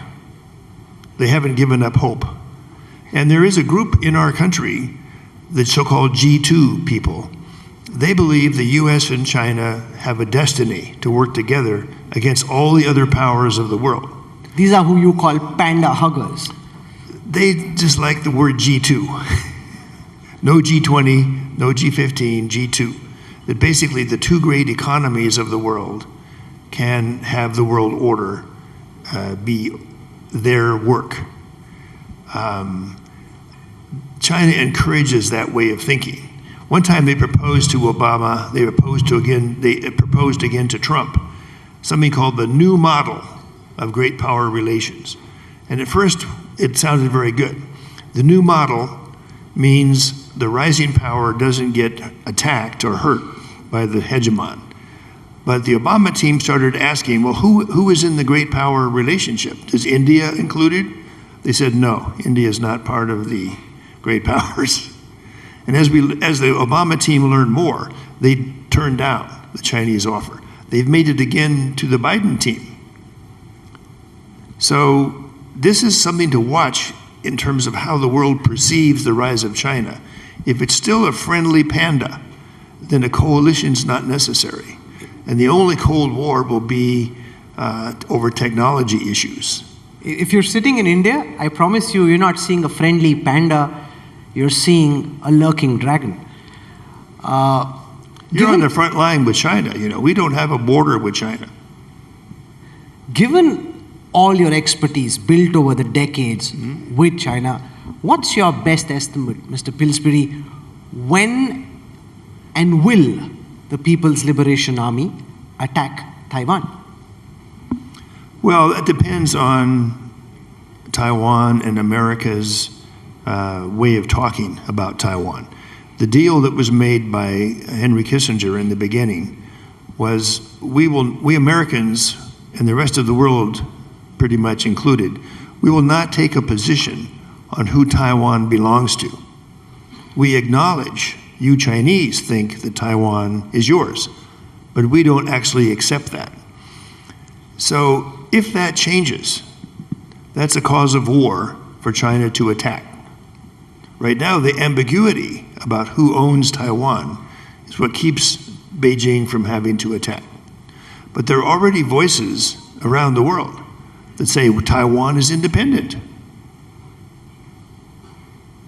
So far, America is the only country that sells weapons to Taiwan. We don't have any troops there. We don't store ammunition. We don't have a formal treaty. The Chinese belief is if we change any of that, that's a cause of war. President Trump secretly put a few American Special Forces units, they're supposed to be secret, on Taiwan. That when the Biden team came in, this somehow leaked to the press, to the Wall Street Journal, as a matter of fact. And now there's discussion of increasing the number of American advisors on Taiwan, and possibly even having military exercises with the Taiwan forces. I didn't really get a clear answer. Ceteris paribus, things being the way they are, in your best estimate, will the People's Liberation Army attack Taiwan, and if so, when? If I knew, I wouldn't tell you. Manoj, let me try and get your sense of this. Do you think Xi, in the manner in which he's speaking about his armed forces, the modernization, the world's fastest modernization that's ever been seen, is it inevitable, or are they just building a muscle at this moment which won't actually need to be exercised? I think one of the strategies that you've described also in your book is the idea that you win without fighting. So, I mean, I'm sure push comes to shove, if there is an opportunity and if the stars align and if the United States' response is predictable in a certain way, perhaps. But I don't think this is something, I mean, I followed the discourse in the United States where you have dates from 2017, 2024, 2025. I don't think this is inevitable at any point of time, and I don't think it's likely in the short term at all. It would be incredibly foolhardy, particularly after the lessons that Xi Jinping is watching Russia learn in Ukraine. So I don't see that as an imminent threat, even from an Indian point of view, as to what's going to happen in Taiwan. You know, we have many distinguished people in our audience here at the India Today Conclave, including the former Chief of the Indian Army Staff, General Naravne. General Naravne, can I get you to intervene on whether you think that Michael Pillsbury is right when he thinks China is winning, that the United States will no longer post the mid-30s be the world's #1 power? And where do you, as the man who's guarded India for so long, think India stands relative to the dragon across the Himalayas? It's working, sir. I would like to put a question to Mr. Pillsbury. You have made a very compelling case with respect to China and where they stand vis-a-vis the US. And in that context, do you think that the US is unnecessarily getting embroiled in Europe and Ukraine, and in the bargain only playing into the hands of China? Yes, I do. I think our focus should be the Indo-Pacific. It should not be Europe. There are too many warnings being given to both India and America that we can't just ignore what's happening. I myself think it was a mistake that our country aided China so much for 40 years and neglected India, or even worse, was even anti-India. That is slowly beginning to change. And I think cooperation between the United States and India is something that China fears will derail their 100-year marathon. They're very concerned about the Japan-India bilateral relationship, that this is beginning to involve security issues, military exercises. So China is not overly confident that they're going to win the 100-year marathon. And if Indian-American cooperation can grow over the next 10 years, if our support for Indian science, Indian technology, the Indian space program, frankly, getting India involved in arms control negotiations with China, right now China has no cap on their forces.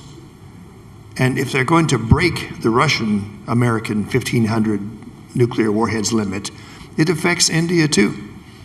So the possibility of slowing China's winning the 100-year marathon or making it never happen, if our growth and India's growth is above China's, they will never win the 100-year marathon.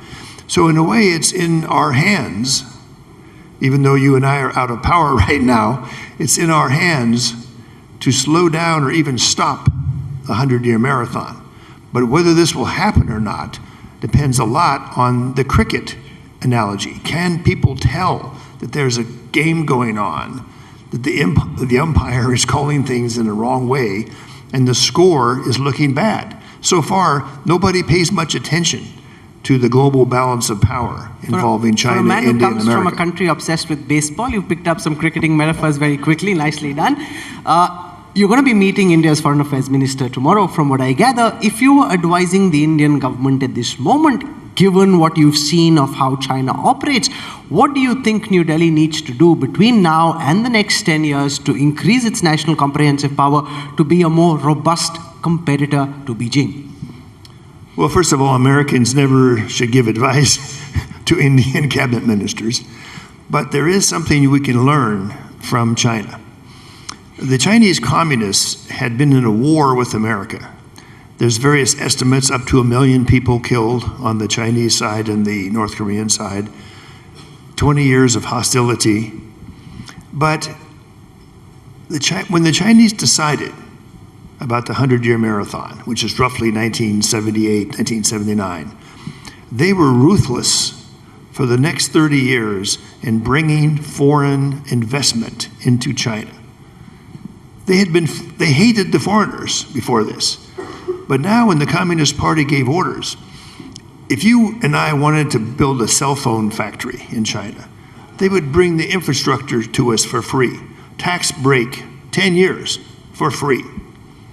All kinds of flattery. They did this across every technology sector they wanted China to grow in. It succeeded.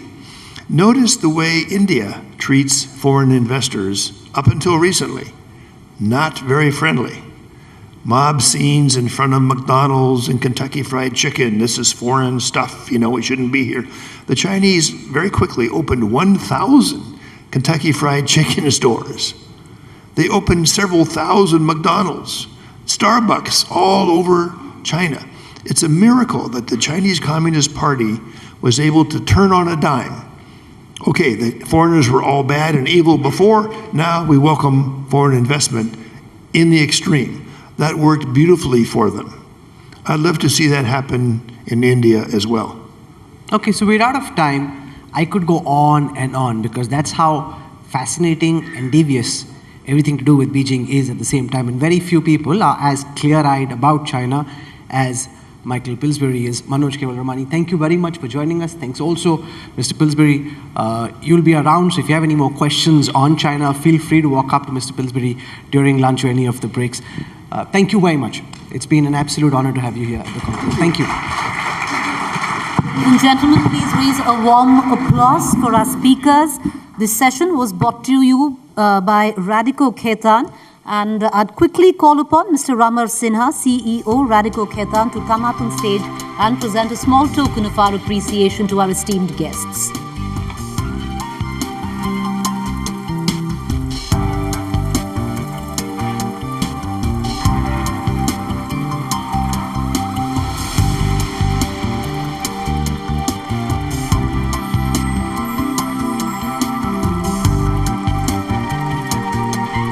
Once again, ladies and gentlemen, please raise a warm applause for our panelists.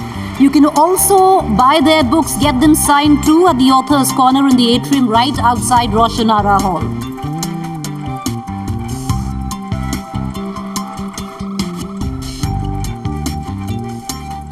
Thank you, Mr. Pillsbury. Thank you, Mr. Kevalramani. Thank you, Rahul.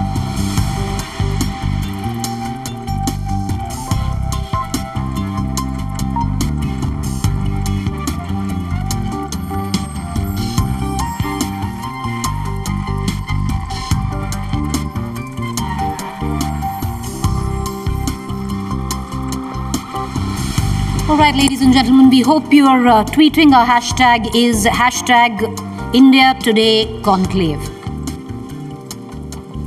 To quickly take you through what else you can expect on the sidelines of our power-packed two-day India Today Conclave in our 20th edition, well, we also have plenty of breakaway sessions, trust me, to get you up to speed on what's taking place outside in the other halls while we continue to power through our day one at the conclave. More so, right outside the Shah Jahan Hall, a very special cover shoot for our audiences. We have a conclave photo booth, so do make use of that.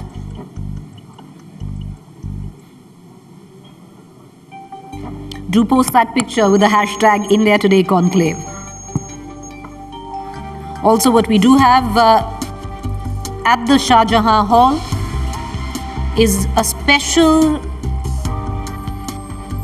exhibition by India Today AI, where we've taken some of our best covers over the years and we've had AI reimagine it. Quite spectacular. You might want to go and check those out. Let me take you through our next session. Electric Dreams, the little chip in a giant ambition, the tough journey to Atma Nirbharta. This session is brought to you by National Internet Exchange of India. To get your own free .in domain and personalized email, please visit the Nixie desk at the Shah Jahan Hall.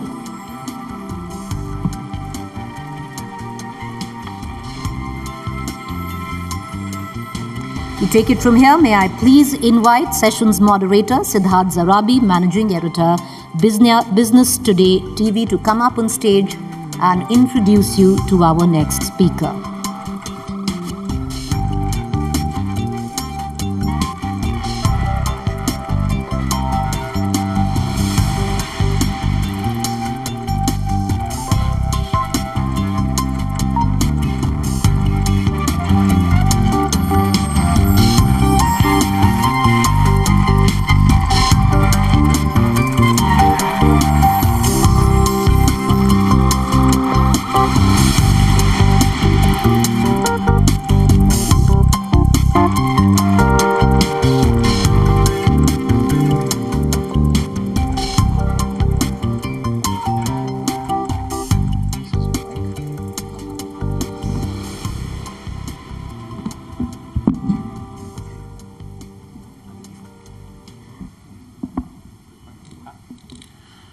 Good afternoon and a very warm welcome to all of you here with me. Anil Agarwal, the chairman of Vedanta Resources. I would like to call him the mining baron of India, and I don't know if he will agree with that description because he set his eyes on something far more interesting and beyond mining, which is turning sand into our dreams of connectivity, into what is called chips. And the first question really, Mr. Agarwal, that I want you to answer and tell our audience here and those who are watching us across the country, how did you decide to venture down that dream of turning sand into silicon wafers and powering electronics, communications, and the digital age which India has embarked upon? No, thank you very much. Thank you, Arun Puri, Kali, to organize such a event which is whole world is watching. It's amazing what India Today does. I thank all of you for an ordinary person to gather and we have to interact. But before that, I must salute our Prime Minister and this government. Because of them, मैं इतने सालों से 27 सालों से मैं बाहर रहा, मैंने अपने आप को इतना अच्छी पोजीशन में कभी नहीं देखा। आज ये हमारा दिन आया है और ये सरकार हमारे प्राइम मिनिस्टर की वजह से आया है। So thank you very much for that.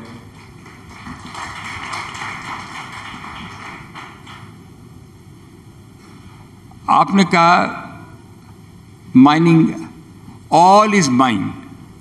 Everybody is mine. That's how I look at it. So,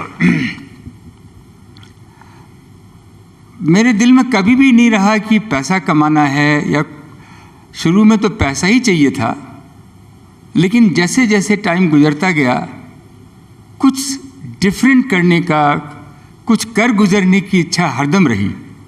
और जो भी काम किया उसमें इतनी ज़बरदस्त तकलीफ़ें आई हैं, आप उसका विश्वास नहीं कर सकते हैं। इतनी मैंने काम चालू किया, एक छोटी फैक्ट्री लगाई बॉम्बे में, दत्ता सामंत की यूनियन थी, कॉपर का प्लांट रत्नागिरी में लगा रहा था, पहला कॉपर का प्लांट, वहाँ पे प्रॉब्लम आई, नेवर गिव अप, टूटीकोरिन में लगाया, हिंदुस्तान का 50% कॉपर बनाया, हिंदुस्तान का फर्स्ट प्राइवेटाइजेशन किए में हाथ लगाया, भारत एल्युमिनियम नवरत्ना लेने के साथ में ही 2 महीने की स्ट्राइक हो गई। वाजपेयी जी की गवर्नमेंट थी। हर काम जो मैंने किया उसमें फाइबर ऑप्टिक लगाई। कोई भी काम ऐसा करना चाहते हैं जिससे कि सब लोगों का विकास हो, कंट्री का विकास हो। आज हम 2 चीज़ है जिसमें कि हम सबसे आगे जा रहे हैं, जो कि डेवलप कंट्री बोलती है कि आपका काम नहीं है जी। जैसे आप रिन्यूएबल एनर्जी बोलिए, हाइड्रोजन बोलिए, हम अग्रसर हो रहे हैं, हम सबसे ज़्यादा आगे हैं। आज चिप्स डेवलप कंट्री बोलती है आप नहीं लगा सकते हैं, ये हमारा काम है, आप प्रोडक्ट बनाओ। लेकिन हमारे प्रधानमंत्री जी का एक सपना रहता है, उन्होंने कहा कि चिप बनाना है। टेक्निकल आदमी तो बहुत मिल जाएंगे, लेकिन जिसमें साहस हो, जिसमें कुछ कर गुजरने की इच्छा हो, वो चाहिए। पैसा तो आता है, पैसे की तो लाइन लगती है। जब हमने ऑयल एंड गैस लगाया, हिंदुस्तान में ऑयल गैस बन नहीं रहा था, लोगों ने कहा 15-20 बिलियन कहाँ से आएंगे, पैसों की लाइन लग गई। आज मेरे को कई लोग बोलते हैं कि डेट, अरे यार डेट की क्या बात करते हो। आज तक अनिल अग्रवाल का एक पैसा भी कहीं इधर से उधर नहीं हुआ, प्रॉफिटेबल हम लोग काम करते हैं। तो ये चिप बनाना भी हमारी दुनिया बदल देगा। हमारे हिंदुस्तान का आज टाइम आ गया है कि हम फर्स्ट वर्ल्ड में चले जाएं। वो गाना है ना, एक गाना है, मेरे अचानक ही ध्यान आया, छोड़ो कल की बातें कल की बात पुरानी, नए दौर से लिखेंगे हम मिलकर नई कहानी।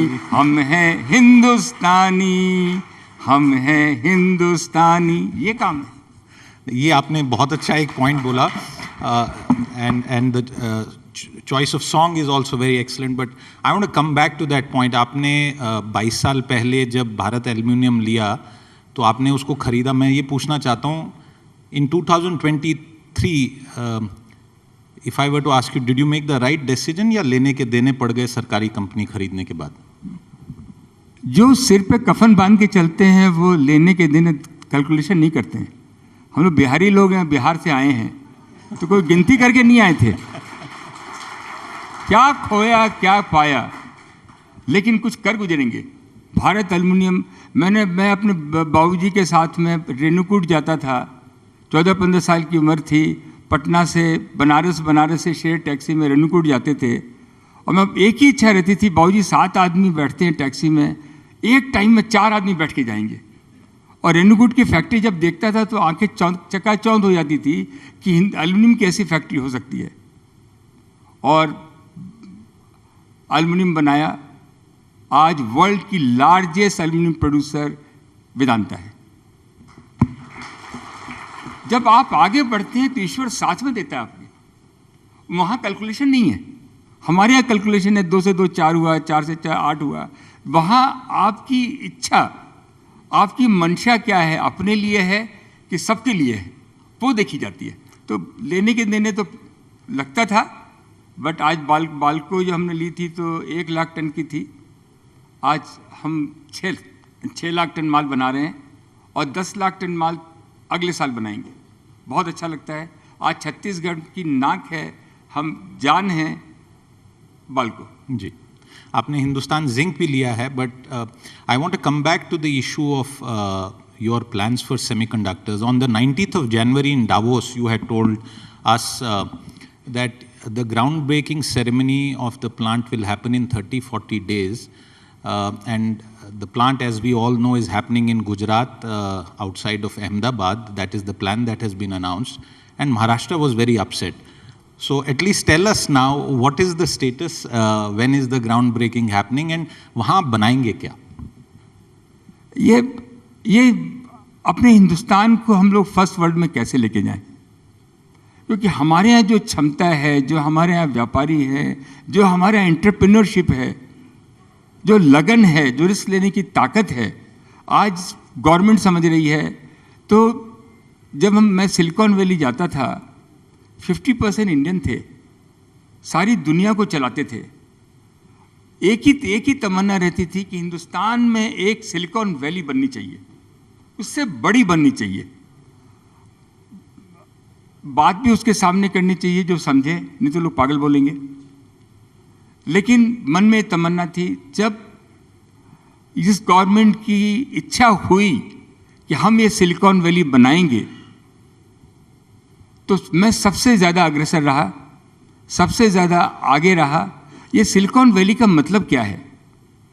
सिलिकॉन वैली का मतलब है, चिप्स का मतलब क्या है? आपका heart which is the power, आपका mind which is a chips, और आप जिससे देखते हैं वो है ग्लास। ये सारी दुनिया को बदल रहा है। और इलेक्ट्रॉनिक बहुत इंपॉर्टेंट चीज़ है। हर चीज़ में सिलिकॉन वैली काम आती है, चाहे प्रोडक्शन बनाना है, आर्टिफिशियल इंटेलिजेंस है। तो ये हमारे इस गवर्नमेंट का सपना, हमारे मंत्री भी बहुत अच्छे, अपने जो आईटी के मिनिस्टर हैं अश्विनी वैष्णव, बहुत स्ट्रांग हैं। तो इनका सबका सपना रहा। और हम लोगों ने मोदी जी के साथ में मैं जापान गया था, तो 5 साल पहले वहाँ एवेंस्ट्रेट बोल के एक जापानीज़ कंपनी थी। दुनिया में खाली 4 कंपनियाँ ही इलेक्ट्रॉनिक ग्लास बनाती हैं, सेमीकंडक्टर का प्रोडक्ट। एवेंस्ट्रेट हमने ली, जिसकी फैक्ट्री जापान में, कोरिया में और ताइवान में थी। करीब 4000 आदमी काम करते हैं। उससे हमें बहुत कॉन्फिडेंस आया। हम ऑलरेडी ग्लास में थे क्योंकि हम ऑप्टिकल फाइबर बनाते हैं। मेरी बहुत इच्छा है कि घर घर में कनेक्शन ऑप्टिकल फाइबर का हो। और हिंदुस्तान गवर्नमेंट का यही मंशा है जी कि पूरे देश में, चाहे वो एजुकेशन हो, ट्रेडर हो, मीडिया हो, फाइबर ऑप्टिक में, तो हम ऑलरेडी ग्लास में थे जी। तो आप सबका बहुत बड़ा सहयोग चाहिए। आप सब लोग तैयार रहिए, क्योंकि हम सस्ता माल बनाएंगे, अच्छा माल बनाएंगे, इनोवेशन करेंगे। 100 कंपनियों ने हम लोगों के साथ में MOU साइन किया जापानीज कंपनी में टू क्रिएट ए क्लस्टर। कम से कम भी 700-800 कंपनियां और आएंगी, आप जैसे लोग आएंगे, क्योंकि हमारे प्रोडक्ट जो बनाने में प्रॉफिट नहीं है, लेकिन ये फंडामेंटल रॉ मटेरियल है जिससे कि आप जो चाहे वो बना सकते हैं। तो सपना देख लिया है, आगे बढ़ गए हैं। अब आगे बढ़ गए हैं तो थोड़ा टाइम, आपने कहा 40 दिन में इनॉग्रेशन करने वाले थे। हमारे Modi ji is always in hurry, but ये अप्रूवल लगती है, वो अप्रूवल लगती है। हमारे जो ऑफिसर्स हैं गवर्नमेंट के, वो देखते हैं 5 साल के बाद कोई फाइल नहीं खुल जाए, उसको पक्का रखते हैं, वो करते रहते हैं। जो भी टाइम लगाएंगे, जब हम लोग तैयार बैठे हैं, आगे बढ़ रहे हैं, हम लोग अच्छी तरह से करना चाहते हैं, ये काम पक्का होगा।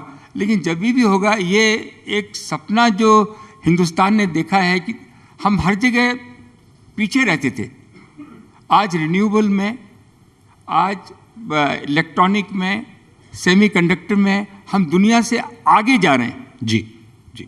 तो गुजरात हमने सेलेक्ट किया है, ज़मीन भी बहुत अच्छी मिली है, इंफ्रास्ट्रक्चर भी बहुत अच्छा है। होपफुली बहुत जल्दी, हम तो कोशिश कर रहे हैं 2-2.5 साल में प्रोडक्शन हो, साथ साथ में जो इकोसिस्टम है वो भी साथ साथ में डेवलप हो। जी।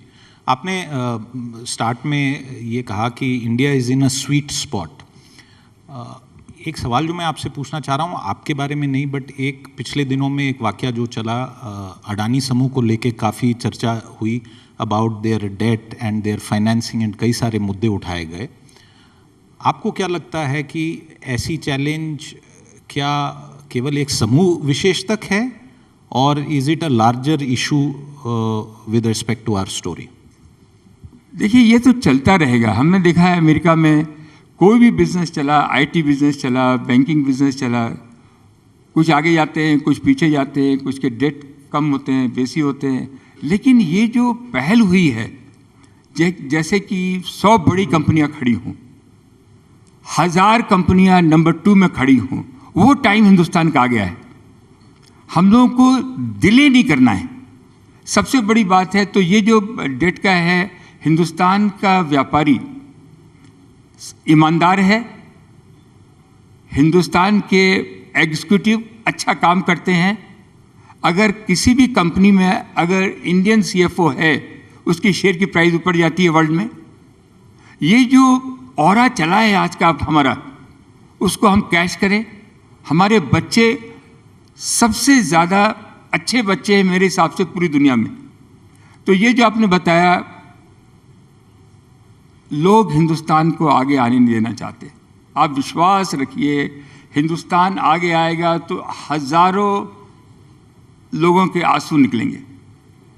बहुत सतर्क होकर हमको आगे बढ़ना है, क्योंकि और कोई जगह ही नहीं है दुनिया में जहाँ की लार्जेस्ट डेमोक्रेसी है, जहाँ की कोई, दुनिया में आप बाहर जाइए ना, सब रो रहे हैं, सारा एक ही हो गया है, मी और मी। एक टाइम आएगा वो अपने बच्चों को भी ध्यान नहीं देते हैं, मेरा ही ध्यान रखो। आज हिंदुस्तान ही एक ऐसा है, अपने परिवार को साथ लेके चलता है, अपनी फैमिली को साथ लेके चलता है। ये बहुत बड़ा कारण बनेगा जिससे कि हम दूसरे अमेरिका बन जाएंगे, मेरे को इसमें कोई डाउट नहीं लगता है। ये जो आपने बताया अडानी का 100 कंपनी आएंगी। आपके डेट पे भी सवाल उठे हैं। There have been questions on your debt and your ability to raise financing as well in the recent past. आप देखेंगे तो ये तो बात, ये तो मैंने कहा ना, लोग कहते रहते हैं। आपको मैं अगर गिनाना चाहूँ तो मैंने ऑयल एंड गैस में आज $22 बिलियन लगाए, $22 बिलियन कैश। मैंने एल्युमिनियम में $17 बिलियन लगाए हैं, जिंक में $20 बिलियन लगाए हैं, iron ore, steel, ferrochrome, optical fibre, तो मैंने तो $100 बिलियन लगाए हैं। टोटल डेट, हर जगह का डेट लेके देख लीजिए, तो मेरी 13 बिलियन की डेट है। 5 बिलियन मैंने लास्ट ईयर कमाए हैं, अगले साल 10 बिलियन कमाऊंगा। लोग मौका खोज रहे हैं कि कैसे, एक भी पैसा आज तक कोई डिफॉल्ट नहीं हुआ है। मेरे पिताजी ने मेरे से वादा लिया था, मेरे दादाजी ने वादा लिया था कि किसी का पैसा भी रखना नहीं है। तो ये बात तो जो आदमी आगे बढ़ेगा उसके पीछे से लोग खींचेंगे खींचेंगे। हम लोग तो दारा सिंह की कुश्ती देखते थे, जब तक मार नहीं खाता था वो दारा सिंह, तब तक दूसरे को मारता नहीं था।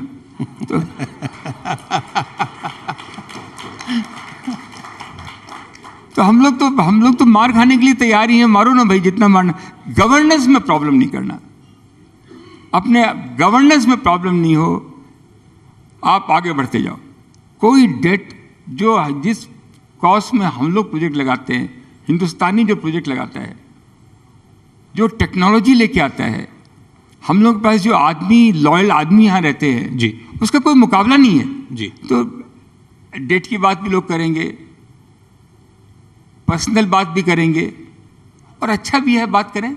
चलिए, आपने पर्सनल बात कही है, and I must tell our audience that mister Narendra Agarwal had once said that I am not a billionaire. I want you to explain this statement, because you have also said that what is taken from the Ganga has to be returned to the Ganga.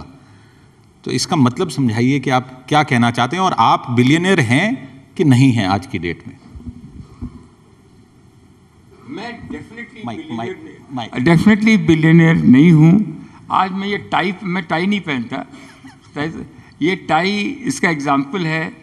आज मेरा life का जो मैं सपना देखता रहता हूँ कि हमारे 8 करोड़ बच्चे हैं 6 साल के आसपास के, उन सबको संस्कारी बनाना है, उनको पढ़ाना है, न्यूट्रिशन मील देना है। हमारी 2 करोड़ महिलाएं हैं, वो हमारे यहाँ, हमारी लड़कियां तो ज़बरदस्त हैं, बट हैज़ बीन एक्सप्लॉइटेड। उनको मेन स्ट्रीम में लाना है, जो 10, 15, 20 हज़ार वो कमाने लगे। 2 लाख बच्चों ने, मेरे को मालूम नहीं है, ये हैंड पेंट टाई बनाई मेरे लिए और आज भेजी है, और मैंने ये टाई पहनी है। तो मंशा यही है कि 13 लाख आंगनवाड़ी जो है, उनमें उनको नंद घर का नाम दिया है, और उस नंद घर में बच्चे सक्षम हों। अगर 6-7 साल तक के बच्चे अगर संस्कारी हो गए, संस्कारी का मतलब क्या है? हिंदुस्तानी संस्कारी हैं कि माँ बाप को रिस्पेक्ट करो, नेबर को रिस्पेक्ट करो, डर निकाल दो, लेकिन रिस्पेक्ट करो। You are not a body, you are a soul. ऐसा उनको बचपन से ही सिखाएंगे तो आगे जाके वो बड़े से बड़े बन जाएंगे। ये मेरा अल्टीमेट एम है, और इसी में मैं लगा हुआ हूँ, और यही मेरे को करना है। तो बिजनेस के बिना तो कुछ होगा नहीं, और साथ साथ में पैरेलल इसको भी हम करते जाएंगे, तो हमारा काम आगे बढ़ता जाएगा। आगे बढ़ना ज़रूरी है, और डर के आगे जीत है। जाते जाते अनिल जी, आपने एक गाना सुनाया, तो आपके फ्यूचर के जो प्लान्स हैं, your ambitions for the future, if you had a song that you could share with us as we wind down this conversation. Future का कौन सा सॉन्ग है बताओ भाई। लेकिन मेरा यही है कि हिंदुस्तान में एंटरप्रेन्योर मैन्युफैक्चरिंग सेंटर बनना ही पड़ेगा। हमारे घर, हम लोग 700 बिलियन का इंपोर्ट करते हैं। हमारे पास जितना पैसा है, मैं जब 15 साल पहले बोला कि हमारे पास सब कुछ है, आप इंपोर्ट क्यों करते हो, लोगों ने मेरे को गालियां दी, मेरे पर अटैक किए। आज सारे लोग बोल रहे हैं माइनिंग बहुत ज़रूरी है, और कहीं जॉब क्रिएट हो रही है। हमारे यहाँ, मैं जॉलॉजिस्ट हूँ बाय प्रैक्टिकल, हमारे यहाँ लार्जेस्ट ऑयल एंड गैस है, हमारे यहाँ लार्जेस्ट गोल्ड है, हमारे यहाँ कॉपर है, पोटाश हमारे यहाँ है। अभी आप देखिए उड़ीसा 5,000 करोड़ उनका रेवेन्यू था, हमने उनको परस्यूट किया, बात की, आज उनका 50,000 करोड़ रुपया रेवेन्यू हो गया है। उनको पता नहीं चल रहा रुपया मैं कहाँ खर्च करूँ। राजस्थान एक ऐसी जगह है जहाँ की धरती में ऐसी कोई चीज़ नहीं है जो इंपोर्ट कर रहे हैं वो नहीं है। उसको हम बाहर निकाल के लेके आएँ, चाहे वो पत्थर हो, चाहे ऑयल हो, गैस हो, कॉपर हो, एनीथिंग। और उसमें जितना एम्प्लॉयमेंट डेवलप होगा, आप देखिएगा हमारा हिंदुस्तान 90% मिडिल क्लास हो जाएगा, 90% मिडिल क्लास हो जाएगा। और हर स्टेट में जिस तरह की आज प्रतिभा चल रही है, आप देखिए आज हम टैक्स का पैसा देते हैं, बहुत सारा पैसा पब्लिक सेक्टर में चला जाता है। हमको इतना डिस्क्रिपेंसी रहती है, प्राइवेट सेक्टर जाती है गवर्नमेंट में, उसका बिहेव, और गवर्नमेंट की कंपनी जाती है उनका अलग रहता है जी। गवर्नमेंट हैज़ नो बिजनेस, हमारे प्राइम मिनिस्टर जी ने कहा है कि no business to be in a business. ये कंपनियां कम से कम भी जो गवर्नमेंट की कंपनियां हैं 3-3, 4-4 गुना प्रोडक्शन बढ़ा सकती हैं। हम एक भी आदमी को रिट्रेंच नहीं करेंगे पब्लिक सेक्टर से जी, और उनको भागीदारी भी देंगे जी। तो मेरे को लगता नहीं है कोई डिस्प्यूट होगा। ये आज हमारा समय है, एक ही चीज़ करनी है, हमें समय बर्बाद नहीं करना है। समय बर्बाद नहीं करना है, और हमारा समय भी इस सेशन का समाप्त हो गया है। आपने गाना नहीं सुनाया, शायद जाते जाते अगर आप मेरे से सहमत हों तो आपको ये पंक्तियां याद आ रही होंगी, सरफरोशी की तमन्ना हमारे दिल में है, देखना जोर कितना बाजुए कातिल में है। क्या बहुत बहुत धन्यवाद Anil Agarwal, thank you very much for your time. दिल में है, देखना है जोर कितना बाजुए कातिल में है। Thank you very much for your time, thank you. Thank you, Mr. Agarwal. Ladies and gentlemen, please raise a warm applause as I call upon Mr. Amar Sinha, CEO, Radico Khaitan, to come up on stage and present a small token of our appreciation to Mr. Agarwal. Ladies and gentlemen, this session was brought to you by National Internet Exchange of India.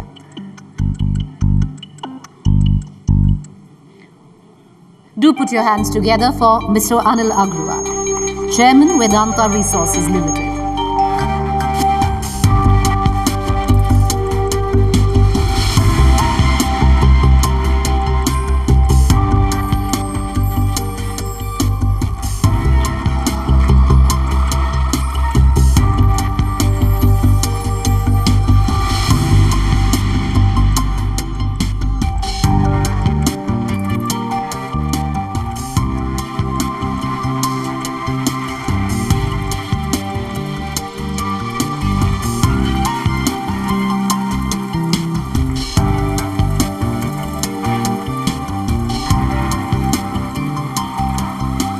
What we are going to do, ladies and gentlemen, now is to break for a 45-minute lunch.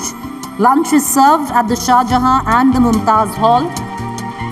We'll reconvene with our post-lunch session. Vehicles can be environmentally friendly. Renewable energy can be stable. Our modern lives can be sustainable for the planet. Let's change our perspective and not take our resources for granted. Hitachi is inspiring the world through digital and green technologies. Hitachi's social innovation is powering good. Can I tell you my dream? We want to make people happier by connecting machines to everything. Hitachi is collaborating with Suntory Beverage and Food Limited to provide products that are safer by tracking them individually. And by connecting building equipment and optimizing healthcare digitally, we will provide a more comfortable and healthier life. People can be happier when they're digitally connected. Oh, I'd love to be connected.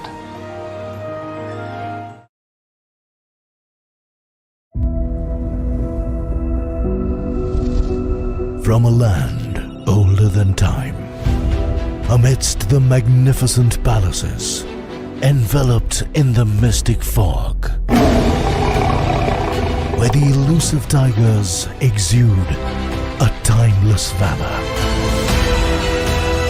comes India's finest yet, for connoisseurs of fine taste, Royal Ranthambore.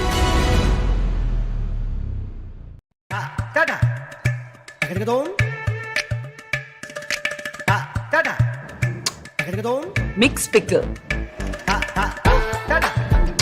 Mango.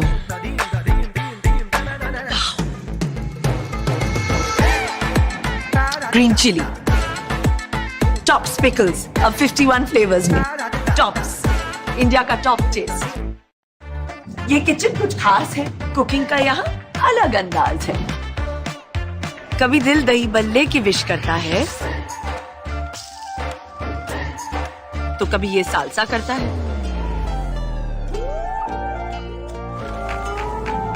Pizza pasta अपना जादू दिखाता है।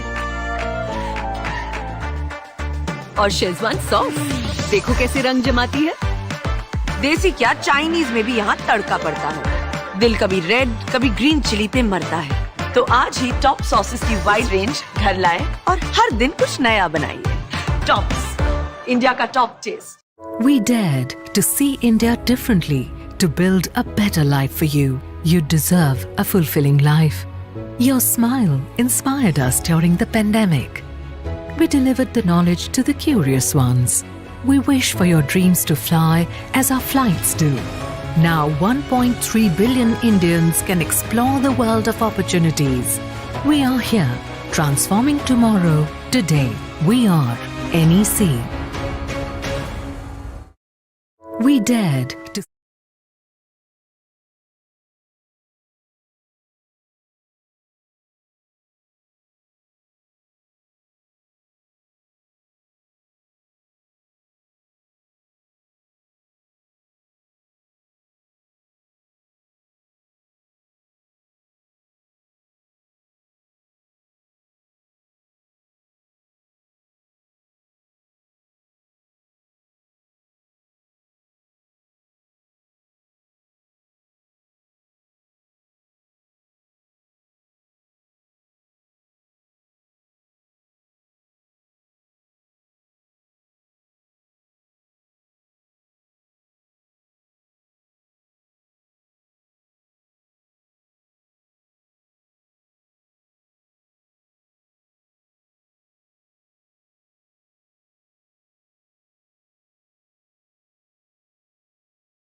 We've got a mental...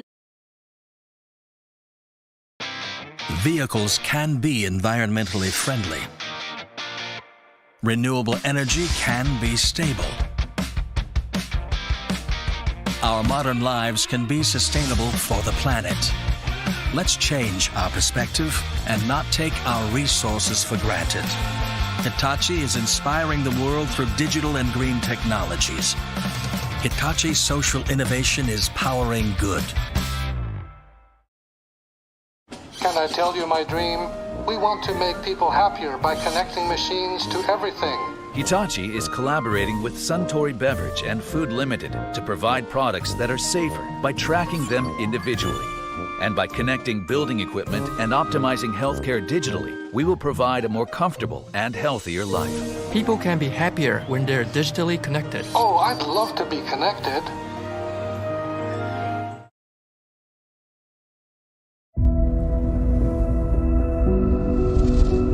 From a land older than time, amidst the magnificent palaces, enveloped in the mystic fog, where the elusive tigers exude a timeless valor, comes India's finest yet, for connoisseurs of fine taste, Royal Ranthambore.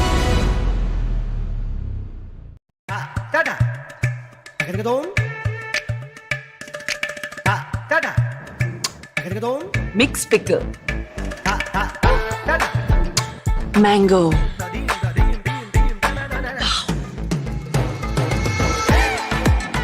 Green chili. Tops pickles. अब 51 flavors में. Tops.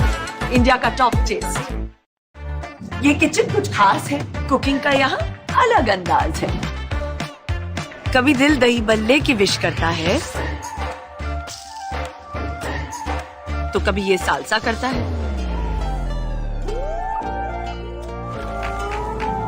Pizza pasta अपना जादू दिखाता है. और Schezwan sauce देखो कैसे रंग जमाती है.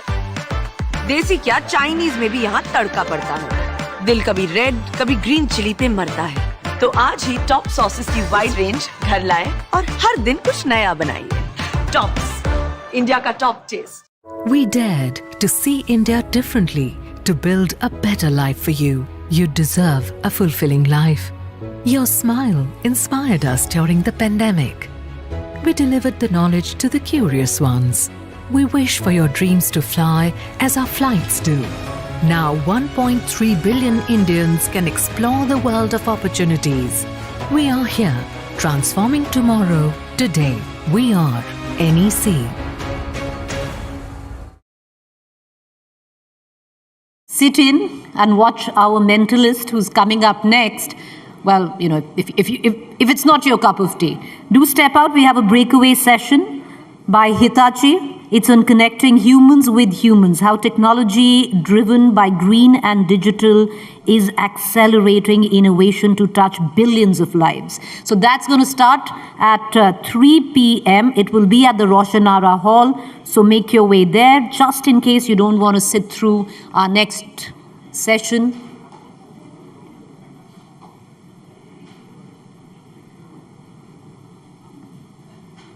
So for that breakaway session, that's going to be at the Roshanara Hall. It'll start at about 3 p.m. But right before that, we're going to power into our post-lunch session.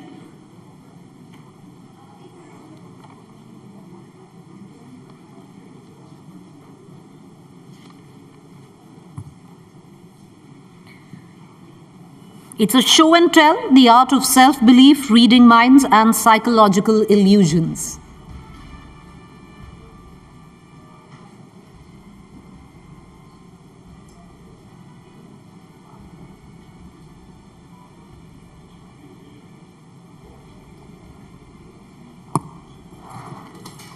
All right, ladies and gentlemen, let's go into our post-lunch session, show and tell, the art of self-belief, reading minds and psychological illusion. To take it from here and to introduce you to our next speaker, I want to invite on stage Sessions moderator Saurabh Dwivedi, editor, thelullantop.com and India Today Hindi.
Check check.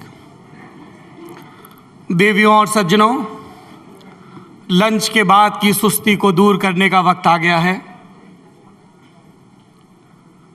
आपने अपनी जिंदगी में अब तक बहुत सारे जादू और चमत्कार देखे होंगे। आपके बगल के गिलास से गुलदस्ता उगा होगा, किसी की टोपी से कबूतर निकला होगा, किसी की जेब से घड़ी, लड़की हवा में उठी होगी या फिर समंदर में गायब हो गई होगी।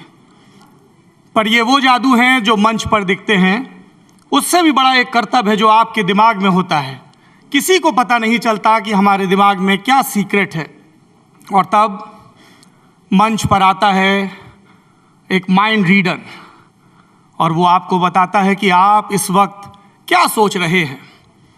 अगले कैबिनेट रीशफल में आपका नाम होगा, अप्रेजल कैसा होगा, कौन सा शेयर खरीदना है, इंडिया टुडे कॉन्क्लेव के लाइनअप में क्या होगा, या फिर इंस्टाग्राम पर आपकी पोस्ट पर वो ज़रूरी लाइक आ गया या नहीं जिसके लिए पोस्ट या रील डाली गई थी। माइंड रीडर को सब पता है, इसलिए कुर्सी की पेटियां बांध लीजिए, क्योंकि अब मैं मंच पर आवाज़ दे रहा हूं उस लड़की को जो 7 साल की उम्र से स्टेज पर मौजूद है, 25 साल से परफॉर्म कर रही है। सोशल मीडिया पर दुनिया की सबसे ज़्यादा subscribed mentalist, illusion expert Suhani Shah.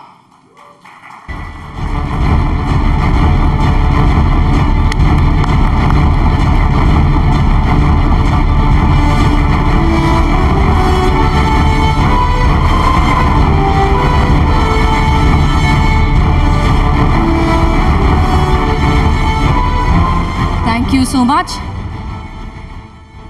Good afternoon, everybody. Namaste. I know you guys have just had lunch, guys, but we can do better. Namaste. Okay.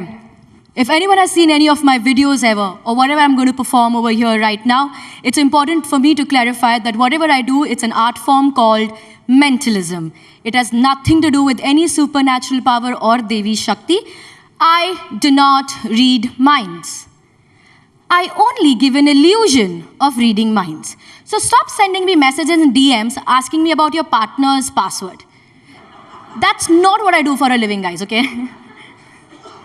Now, I'm going to talking about messages, talking about DMs. I think nowadays, our conversations have somehow become much easier, or let's say more expressive, because of the use of emojis, correct? Do you guys use emojis? Interesting, always, yeah. Now, I've got some smiley balls over here, and mentalism always happens with other people. It's not an act I can perform by myself, so I'm going to call 5 people from the audience on stage. We have the chairs set for you. But you know, I don't want to decide who's going to walk up on stage, so, Saurabh ji, I want to throw the 5 balls in the audience. Niharika, can I have the tags? Anywhere you want. Niharika, can I have the tags? Wow, sorry, she's having fun with it. Hello, ma'am, welcome on stage. Hello, welcome on stage. We have 3rd person there. 4th. Walk up on stage, sir. Walk up on stage. And that's 4. Walk up on stage. Walk up on stage. Okay. You can leave the smiley balls. You can leave it there. I'll take that from you. You know, this act is all about choices and decisions that we make. They can be random or they can be conscious. It depends on you. I've got some tags. They are numbered with 1, 2, 3, 4, 5. You walked up on the stage first. Take whichever you want. Pick number 2. You wear this around your neck. There are 5 chairs. Can all of us stand like 1 step ahead? 1 step ahead. You have taken your tag. I want you to sit on any of the chairs that you want. We have 3. Okay. You wear it around your neck. You have 4 chairs remaining behind. You can sit on any one you want. Hello, so there's 1, 5, and 4. Whichever you want. You wear it around your neck. Any of the chairs that you want. Hello, ma'am. You could go with 5. Any of the chairs. What's your name, sir? I'm Gaurav. Gaurav, you have only number 4. Perfect. Sorry. You have only 1 chair. Sorry. Thanks. This is a little unfair with Gaurav. Gaurav didn't get an opportunity to choose his tag. Gaurav also did not get an opportunity to choose his chair. It's a little unfair with Gaurav. And I don't like unfair stuff. I'm a very fair person. Just for Gaurav, can I request all 5 of us to stand up again? Ma'am, can you wear this tag around your neck? You know, we'll play music for 5 seconds. When the music is being played, I want us to just walk around over here. As the music stops, Gaurav, you sit on the chair that you want first. From the remaining 4 chairs, you guys can decide which one you want. Fair? Fair? Okay. We are not playing musical chairs. Okay? It's a childhood conditioning. We see chairs, we listen. Just walk around.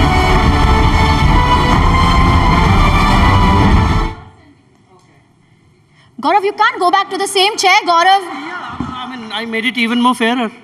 You know, I've got 15 minutes and you wasted literally 7 seconds of mine doing that. My apologies. But I like this chair. Should have told me this first. You didn't ask me. I made 5 people stand up and walk around for you, Gaurav. But that's fine. Thank you so much. You can have a seat there. So now there's a number being made over here. 1, 3, 2. Ma'am, can you wear this tag around your neck? Yeah. 1, 3, 2, 5, 4. 1, 3, 2, 5, 4. I did not make this number. You did not make this number. They did not make this number. It just happened. We are going to remember this number till the... No, it's just next 5 minutes. It's not that important. Okay. After the tags and the numbers, I've got 5 envelopes. But before that, ma'am, you. What's your name? Anchal. Anchal.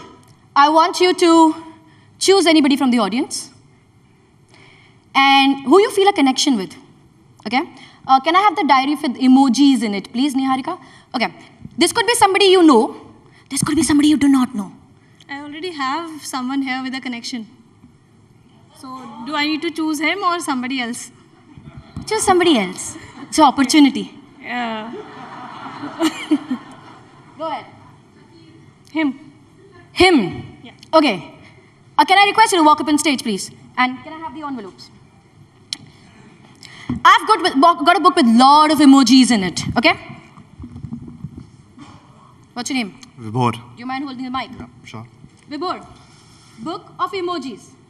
Some very popular ones, some not so popular. Each page has a random emoji on it, yeah? Each page has a very random emoji.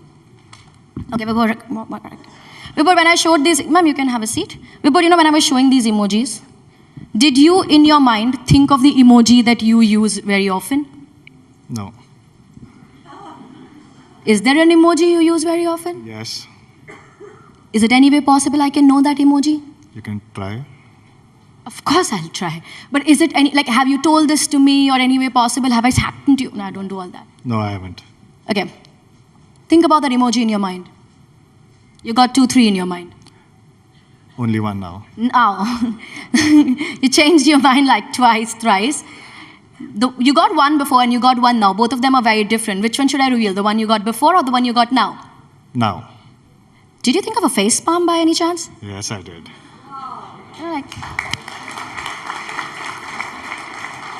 The previous one was a bald baby, but that's fine. That's right, right? That's right. Oh, okay. I need you here. I want you to take this book.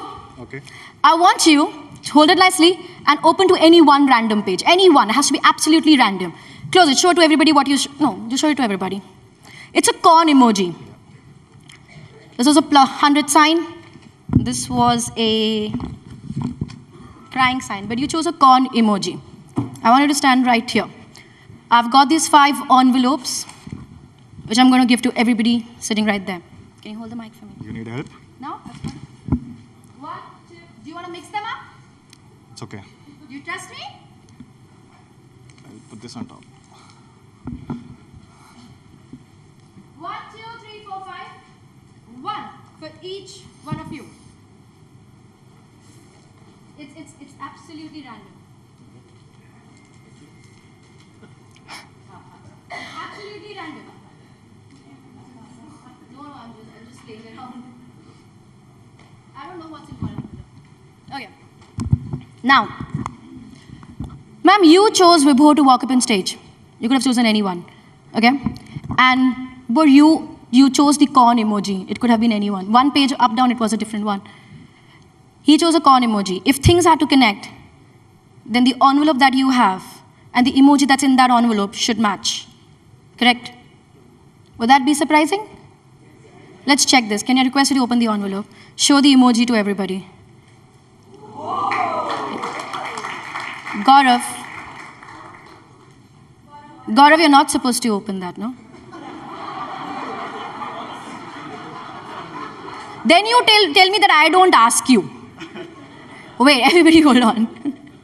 Okay, few people in the audience who thinking, oh, you gave the envelopes later and all that. You think everything's random. Nothing is random, ever. You could have chosen anyone. You could have picked up any. There are almost more than 50 emojis over there. You got an emoji of corn. You got an emoji of corn. This envelope has been here right from the start. Correct? Nothing is random. I knew you were going to choose Vibhor. I knew he was going to stop at the corn emoji because here is the corn emoji, everybody. Thank you, Vibhor. Thank you for joining me on stage. Round of applause for Vibhor, everybody. But, you know what? Can I request all 5 of you to remove the board from the envelope? You do not need the envelope anymore. You can just throw that away. Show what emojis have you got to the audience. No, the emoji. That's like a flag, that's like a calendar, that's a corn, that's something, that's a wave. All of them have got a different emoji. That's not important. Can you turn the board around and show the number behind that? That's 1, 3, 2, 5, 4, ladies and gentlemen.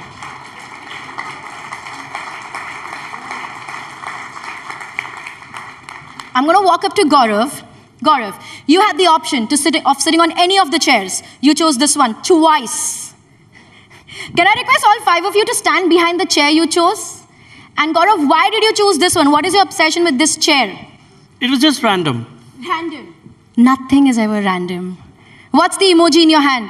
Wave. What's the emoji behind your chair? It's wave again. That's a wave emoji.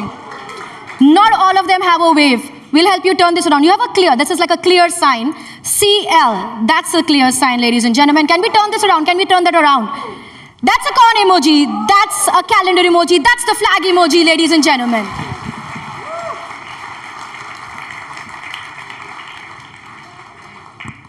Okay. Can I request you guys to do one last thing before I thank you and ask you to take your seats? Can you show the emojis to the audience, and can I request all 5 of you to stand right here, center stage? You can leave the envelope. We don't need the envelope, just the emoji. Okay. All the decisions were made by them. Saurabhji threw balls for which these 5 people were chosen to walk up on stage. You chose your tag. You could have picked up anyone. You had options of all 5. You could have sat on any chair that you wanted. Okay, you could have picked up any envelope that you wanted. All the decisions were in their hands. Even if one decision would have been different, this entire thing wouldn't have been possible. And what's going to happen next would have been absolutely impossible, because nothing is random. This moment, you and I over here, we are here today because of all the random decisions we have ever made. That's what made today possible. You have an Indian flag that represents India. You have a calendar that has today's date. You have a corn, you have a clear, you have a wave. Everybody, this is India Today Conclave Wave. That's India Today Conclave, ladies and gentlemen.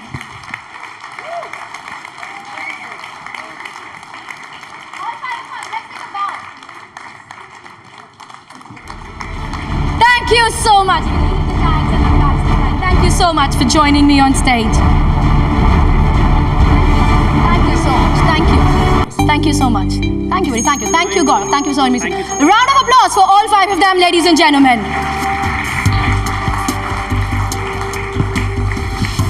आप ही के लिए फिल्मों में गाने लिखे जाते हैं, जादू आते हैं तुमको सारे. Thank you. Yes. Thank you. Please sit. Any chair, you can choose. I can choose the one I want. 7 साल की उम्र में हम लोग नर्सरी की राइम या टेबल याद कर रहे होते हैं, और 7 साल की उम्र में आप स्टेज पर थी. How is that journey? It's been 25 years. It's been 25 years and a journey has been incredible. आज जो भी हूँ, जो भी सीखा, जितना कुछ आता है वो उस जर्नी की वजह से ही आता है. Whole credit goes to the parents and everybody who supported me on the way, because parents काफ़ी visionary है. उनको बोला जब कि मुझे 6 साल की उम्र पे जब उनको बोला मुझे जादू करना है, कन्विंस किया तो उन्होंने बोला बर्थडे या स्कूल पार्टी में नहीं, बड़ा स्टेज शो करेगी. Like okay. And so you know parents इतने विजनरीज थे, उन्होंने अपना टाइम, एनर्जी और मनी इन्वेस्ट किया मेरे अंदर for so many years to make me who I am today. And it's the journey has been absolutely incredible and credit goes to everybody who supported me. People often get confused between magician, illusion and mentalist. What's the difference? Magician, illusion, mentalist. Magic parent category है. उसके नीचे सब categories में illusion, mentalism, street magic, pickpocketing. जैसे अगर आप journalism में journalism होता है, उसके अंदर बहुत सारे जॉनर्स होते हैं. एडवर्टाइजिंग होगा, ग्राउंड रिपोर्टिंग होगा, स्टूडियो होगा, आई एम श्योर और भी सारे होंगे.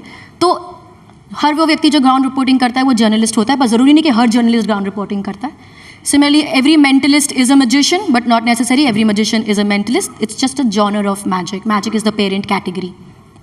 I have to ask this question, though you hate this versus binary. Lately, you were very popular on TV news media, because एक बाबा जी हैं जो कुछ दावा करते हैं और फिर आपको भी बुलाया गया और आपने लोगों के माइंड पढ़े and then you clearly said कि ये एक आर्ट फॉर्म है। जी। आपकी लाइफ उस सारे अपीयरेंस के बाद कैसी रही, specially on social media, because you dealt with it and this is very important that you share your experience.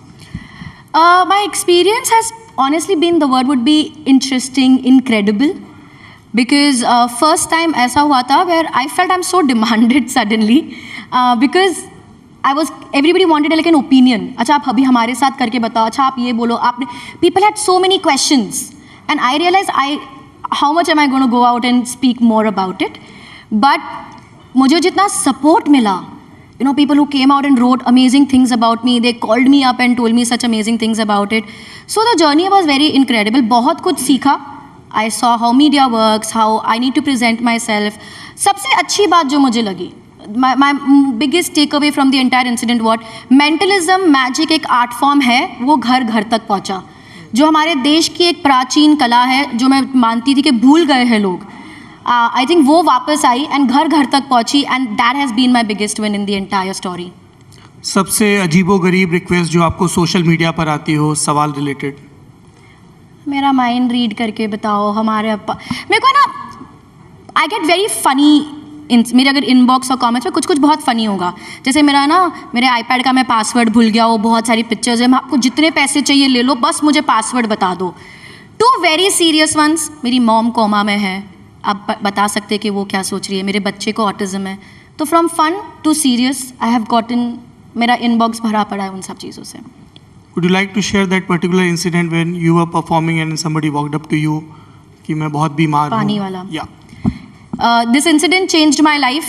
मैं 13 साल की थी, मेरे नासिक में शोज़ हो रहे थे। मैं बहुत ट्रेडिशनल तरीके से शोज़ करती थी पहले, एक महीना एक शहर में हर रोज़ शो करना, जादूगर Suhani, glittery clothes, 30 people to assist me. After my show a gentleman kept waiting and मुझसे मिलने आए। I tell this in really short because it's a very long story. वो चल नहीं पा रहे थे, समहाउ ही वॉकड अप टू मी और वो कुछ बोल नहीं पा रहे थे, तो मैं किसी तरह वो जिस तरह से बोल रहे थे उसे समझने की कोशिश करी, तो समझ पड़ा that he has lost hope to live life. He has drank mosquito repellents already. He's not in a good state of mind and health as well. And he told me that I am his last hope to live life.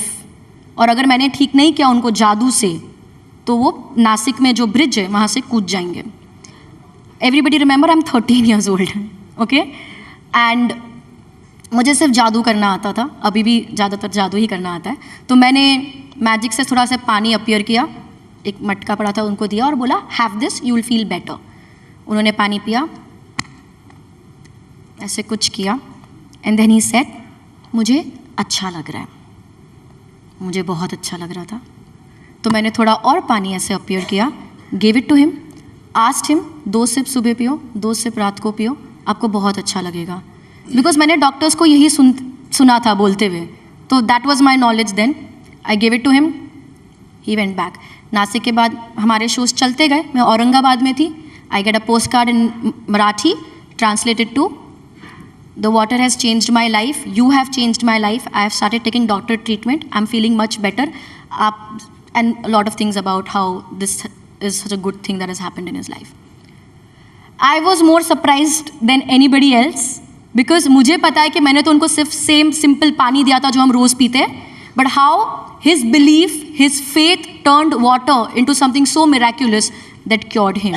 So the power of faith, placebo effect and things like that, I was understanding in my life there. सुहानी, हमारी conclave की theme है the India movement. बहुत सारी लड़कियां कैमरे के उस पार आपको देख रही होंगी, आप लगातार स्टेज पर परफॉर्म कर रही हैं। इंडिया मूवमेंट के लिए बहुत ज़रूरी है कि देश की सारी लड़कियों को मौके मिलें और वो परफॉर्म करें। What will be your message? I feel like हमेशा हम वही मैसेज दे पाते हैं जो हमने सीखा है। मेरे माँ बाप ने जब मेरी परवरिश हो रही थी, मेरी अपब्रिंगिंग हो रही थी, तो कभी ट्रीट नहीं किया ऐसा कि मैं लड़की हूँ। मेरे को और मेरे भाई को सेम अपॉर्चुनिटीज़ मिली है लाइफ में। तो जितनी भी लड़कियाँ मुझे लगता है लड़कियों में तो बहुत क्षमता, उनकी पोटेंशियल अनलिमिटेड है। तो लड़कियों को तो मुझे कुछ नहीं सिखाना, यार आप तो बहुत समझदार हो, लेकिन जितने उनके आसपास लोग हैं ना, बस उनके माता पिता जो है, उनके आसपास जितने भी लोग हैं, अगर आप किसी भी तरह किसी भी लड़की को कहीं पर भी दबा रहे हो, चाहे वो आपके घर में हो, आपके नेबरहुड में हो या इंटरनेट पे हो, वो गलत है। हमें जब वो करना हम बंद करेंगे, लड़कियों को क्या ज्ञान देना है, लड़कियों को सब पता है, उनको बहुत कुछ आता है। लड़कियों को सब पता है। I think we have given messages to women a lot, उनको बहुत मैसेजेस दे चुके हैं हम लोग। आई थिंक इट्स इम्पॉर्टेंट कि अब उनको अपॉर्चुनिटीज दी जाए। Great. So before we wrap up this session, किसी और का भी आप एक बार माइंड पढ़ना चाहेंगे? So many. ओ, यहाँ पे कितने लोग कितनी सारी चीज़ें सोच रहे हैं। जब मैंने इनसे इनका फेवरेट 2-3 सोचे थे वही में, तो many people also started thinking of a lot of different things. जैसे वो वहाँ पे, मैं यहाँ पे थी तो वो वहाँ पर बैठे हैं। साहिल? हाँ, आपने किसी को थोड़ी देर पहले मैसेज किया था, आपने उनके बारे में सोचा? Yes, no? You did, right? Do you want me to go there? Yeah. Okay. आपका नाम है? साहिल जोशी। आपने किसी के बारे में सोचा था जिनको अभी आपने थोड़ी देर पहले मैसेज किया होगा या कुछ? जी। करेक्ट। क्या आपने उनका नाम, मतलब इधर भी बैठे हैं सौरभ, हाँ। अब आपने इन्हीं को भेजा था, पता नहीं, पर क्या आपने किसी सौरभ को वो मैसेज भेजा था? जी। Correct, you thought of Saurabh at that time? That is correct. That is correct. Thank you so much. यहाँ पे इन्होंने किसी चीज़ के बारे में सोचा। somebody over there, sir, maybe there, हाँ, वो हाथ ऊंचा कर रहे हैं। आपने किसी के बारे में सोचा था? अगेन, तो क्या हुआ जब मैंने इधर हूँ तो सब लोग अपने बारे में, वहाँ पर भी किसी ने सोचा? Everybody is now raising up the hand. वहाँ पे किसी ने सोनाली के बारे में सोचा था? Can stand up, look there person standing over there, thought of Sonali. Sir, आपने किसी के बारे में सोचा था? Were you thinking of some of your friend? Wadhwa, Anil Wadhwa, Anil Wadhwa. Okay we should start. Thank you so much Suhani. हम उम्मीद करते हैं कि आप इसी तरह से हिंदुस्तान की इस प्राचीन विद्या के जरिए दुनिया में देश के झंडे गाड़ते रहें। Thank you so much. Thank you so much. Thank you everybody. A round applause for Suhani. And how blown are you? Raise up your hands. How blown are all of you after that session? All right, Suhani, do stay on stage. Suhani, stay on stage while I call upon M.K. Kemu, Executive Director, Life Insurance Corporation of India, to come up on stage and present a small token of our appreciation to Suhani Shah, mentalist, psychological illusionist. Ladies and gentlemen, please raise a warm applause for Suhani Shah. Put your hands together. She's got you entertained. She's entered your mind. She's practically translated it for you. Thank you. Thank you, Saurabh. Thank you. Thank you, Suhani.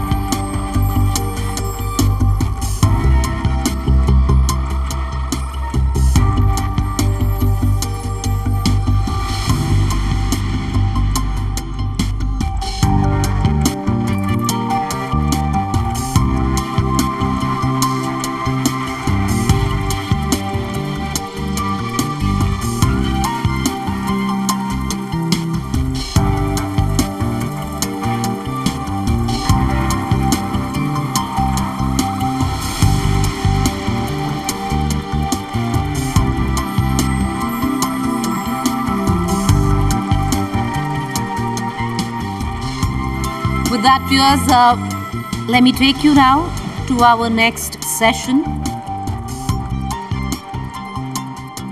The blueprint, moonshots, risk-taking and betting on New India. Insider notes from an industrialist, from a mentalist to an industrialist. Taking it from here, I'd like to call upon the session's moderator, Abha Bakaya, editor and senior anchor, Business Today Television.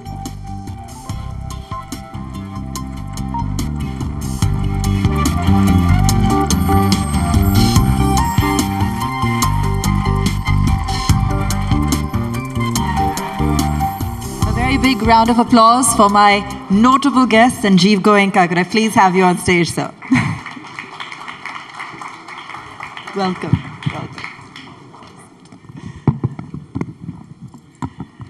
So Mr. Goenka is, of course, chairman at the RP Sanjeev Goenka Group, and he's no stranger to the conclave, but there are so many exciting new developments to discuss with him as he continues to be at the forefront of driving new businesses, change, pursuing his passion, and really giving an insight into how the Indian economy is shaping up and heading towards that multi-trillion mark. Thank you so much for joining us.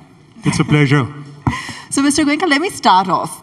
You're one of the oldest standing business houses with legacy businesses that have been around for centuries. You know, it's a business house that has been there for 200 years with legacy businesses including CESC, Spencer's, Carbon Black. And now you're making this huge shift to the new era businesses, from IT to media, FMCG. What's driving this change from what you yourself have earlier referred to as government interventionist industries to non-government intervention-led industry? Well, frankly, legacy gives you a sense of values. It gives you a certain kind of convention. But all these values and conventions have to be used to move forward and not to bind you down. So we took a conscious decision a few years ago to move from government intervention-intensive businesses to new age businesses. And we started this journey with getting into BPO and IT-enabled services, then into FMCG, Ayurveda, and sports. So it's a totally different genre compared to what we did in the past. And we are now looking at chemicals in a very big way. So it's completely reprofiling the portfolio that we've had. Absolutely. And whether it be in the new age businesses or even in the kind of experience you've had, let's take a look at a shorter time span of the last 10 years. How would you say the economic landscape has changed? Where you're seeing a more conducive scenario for entrepreneurs, or is it a more challenging scenario for entrepreneurs? I must say this, and I say this in all sincerity. The government led by Narendra Modi has made it possible for entrepreneurs, for industry to think big, to work without any challenges. The ease of doing business is fantastic. The sheer vision, the scale of the repositioning, of reimagining that the Prime Minister and the Home Minister bring to the table is unparalleled.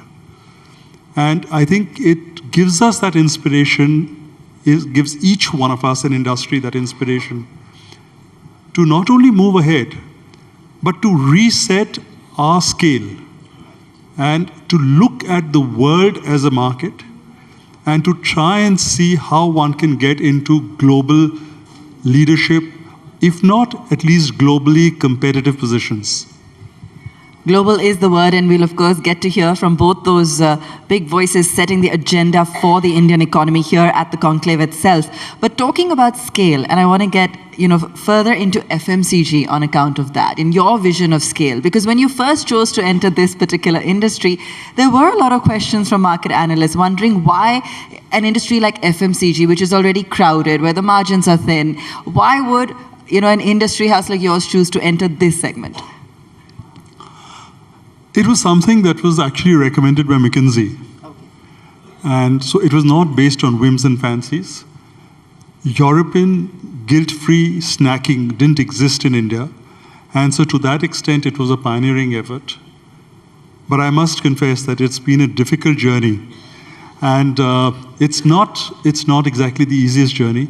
We've now, from guilt-free snacking, we've got into Indian ethnic snacks, to personal care, and you will see a few more products. And it's an extension of this which takes us to Ayurveda.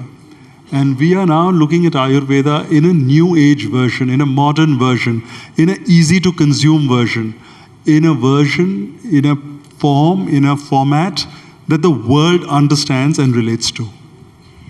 Mr. Goenka, I don't think anything you do is at a whim. You've always been an entrepreneur that's talked about the sustainability of business, looked at cash flow, valuation, not been one for debt, and that's always held you in good stead.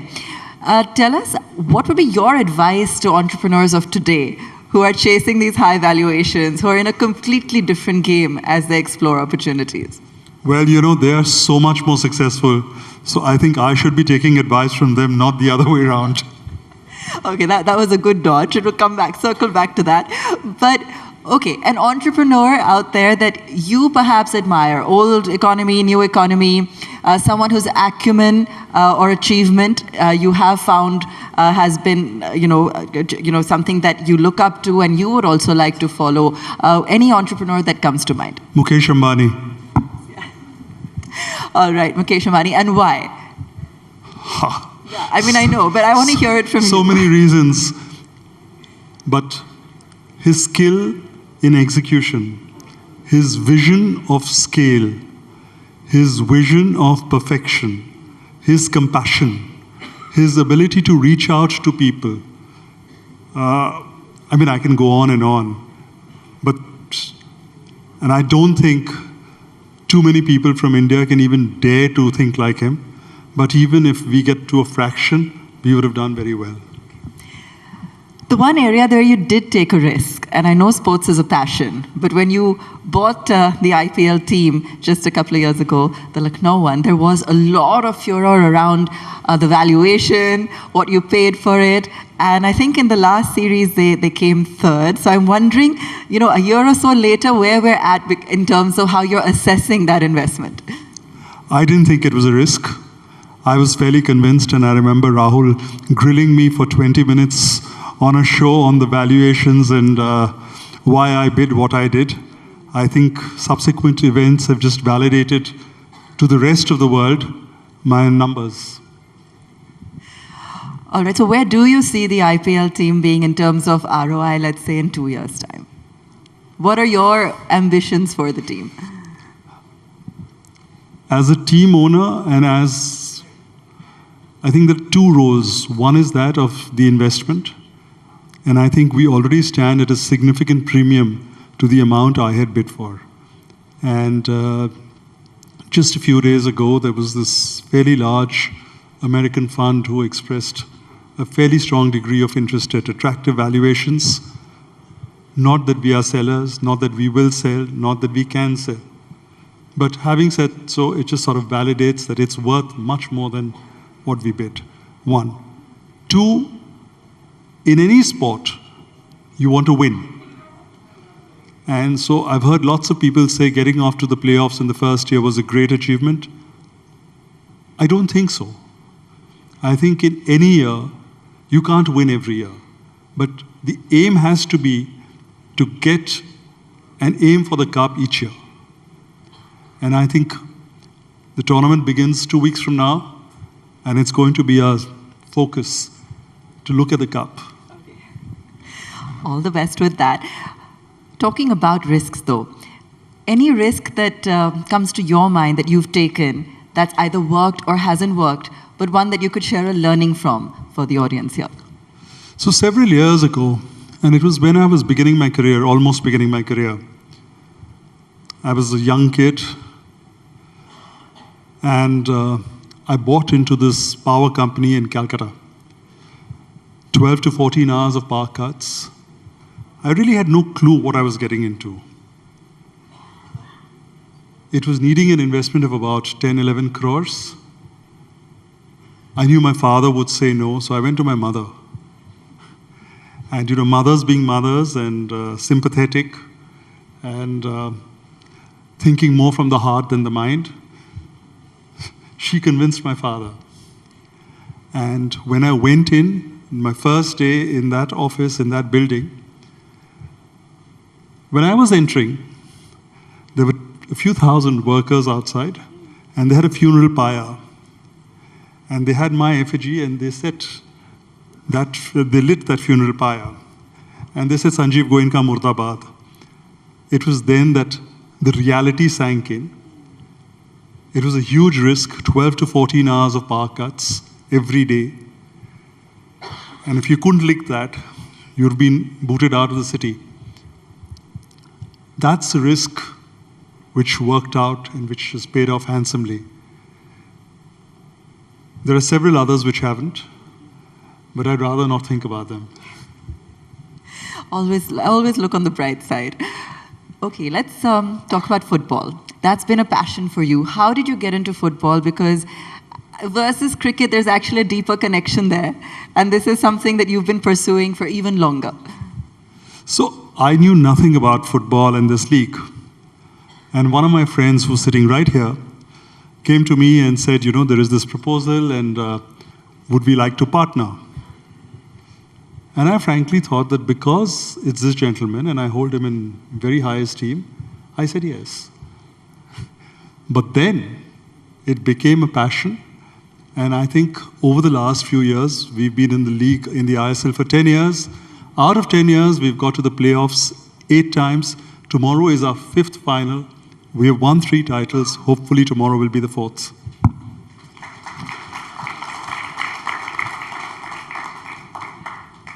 Another passion for you, of course, is music. Saregama is a legacy business, of course. Part of that also was Carva, where, when we saw surprising success with some of those, legendary songs, you also knew the singers very well, Rafi, Kishore, Lata. Which are some of your favorite melodies? I'm not sure if you're going to be singing for us, but which would be your favorite melodies? I'm not as melodious as Anil Agarwal, so I'm not even going to try. But yes, Lataji was a great friend of my mother's.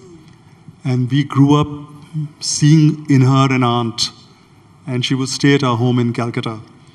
And so we've heard her doing riyaz, we've heard her just sitting and humming. My daughter, who now runs Saregama, is sitting here. And she was 4 years or 5 years. And Lataji took her through this journey of Jack and Jill went up the hill. And for 1 hour, she was doing nursery rhymes with her. I actually wish we had those recordings. But for me, some of my favorite songs and some things that I listen to virtually every week, if not more frequently, are the songs of Aradhana. From Kora Kagaz Tha Ye Man Mera and Mere Sapno Ki Rani Kab Aayegi. To, and I keep listening to them and I just keep, it's so relaxing, it's so de-stressing. And Kishore, Lata, I think the duets are absolutely fantastic. Nostalgia. And your other passion, of course, is cooking. And this one was new to me. I didn't know too much about this. But what do you treat your family to at home and how often? My cooking thing stopped when my daughter got married. I used to cook to spend those few hours on a Sunday morning with her. So my father, my mother, my wife, my daughter, my son, I.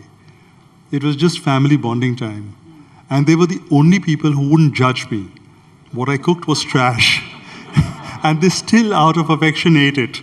So for me, those were very special moments. Those were moments that I treasure. And once she got married and moved to Delhi, I stopped cooking. All right. I think that's an invite to come back home more regularly. So, as an entrepreneur who's, really built, a business house over the last many years, a sustainable legacy, how would you today view value creation? What would be the kind of advice that you could give to young entrepreneurs? Because today, one huge change is that everybody wants to be an entrepreneur. They want to create something, and they feel that they can. What would be your advice to them on how to pursue their ideas, build businesses, and build sustainable businesses? Some of the highest value creators have actually hit upon very simple ideas. It's fundamentally, if you see, it's all easier to consume. It's all in the space of easy to use. Call it whatever you might. So whether it's, yes, you can say it's sustainable, it's energy efficient, it's environment friendly, but it's all things which are easy to consume. So if you look at the mobile phones, they become so much easier to consume, and one instrument gives you almost everything. So it's about actually ease of living or ease of consuming. And I think that is where the highest value creation happens. So that is why when I talk of Ayurveda, we are looking at how do we make Ayurveda and deliver Ayurveda in a form that's easy to consume. Do you feel that there is a global opportunity here? And what are the steps it's going to take to get there? We all talk about it a lot, and we hear that even, from the Prime Minister himself. His vision is to have a far more reaching impact for India and the global economy. But what are the steps to actually making that happen? Several. I think to begin with, we don't have enough data of proven successes, and that's vital. Second, the form of consumption of Ayurveda is almost innovative. So you take a powder, you add honey to it, then you stir it, then you don't take something for another 30 minutes after that, etc., etc., etc. It's cumbersome. So how do you make it easy to consume? How do you get the world to relate to those products? So for example, we've launched Chyawanprash in the form of gummies. The world is familiar with it. We've launched Chyawanprash in the form of toffees. We've gone in for a diabetic range of Ayurveda products. And there are lots of research going on different products. So the technology is there, the formulation is there. How do you deliver it in a manner that is easy to consume? And that gives you the confidence that consuming this is going to either increase your wellness or cure you of certain ailments or whatever. And I think it is the credibility, the track record, and the ease of consumption. These are the three key factors. We have seen quite a remarkable pace of growth, for the new lines of businesses in the last 2-3 years. What is the kind of top line, even if not numbers, the kind of hyper growth that you're anticipating with this venture? I wouldn't really like to publicly give a number, but we have our own internal targets. And it's a struggle with our team because they think they're far too ambitious. But I don't believe they are. So.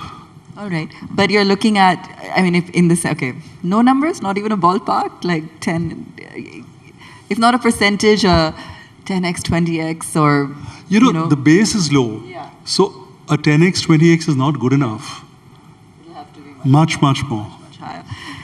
Okay, so no numbers on that. Okay, in terms of the kind of challenges, though, to building some of these new businesses, share that with us because there will be some insights and learning there as well for others who are in the same field. To begin with, they guzzle capital. Yeah.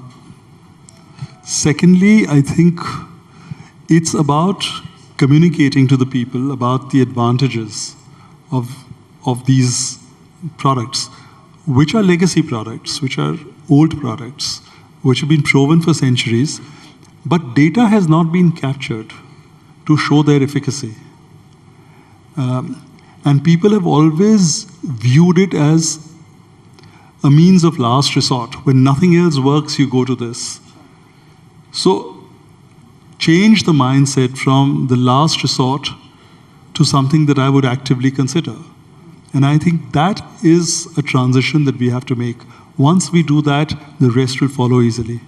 Okay, are you an active user and follower of these practices? I have now begun to do it. Okay. I wasn't earlier. And are we seeing results? Are you feeling the results? I'm very happy with what I'm consuming. Okay. In terms of in terms of the kind of awareness building campaigns, you've got Virat Kohli on board as well. A lot of attention being given to drive home this messaging. Anything else exciting coming up because you're talking about all these new launches? Anything that you can share with us?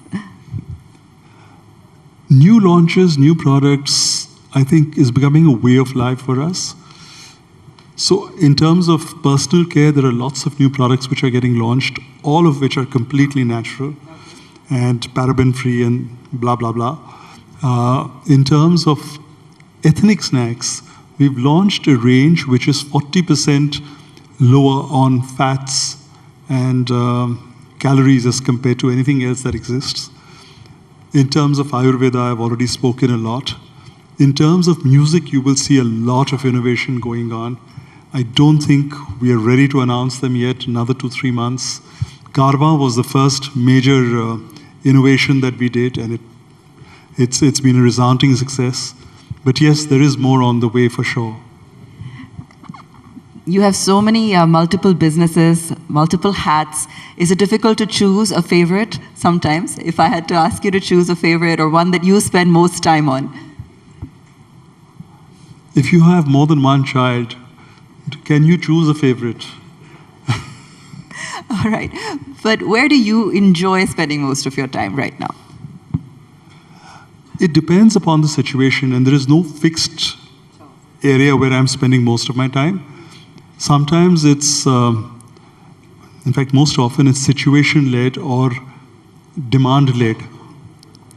So sometimes it's where you have the biggest problems.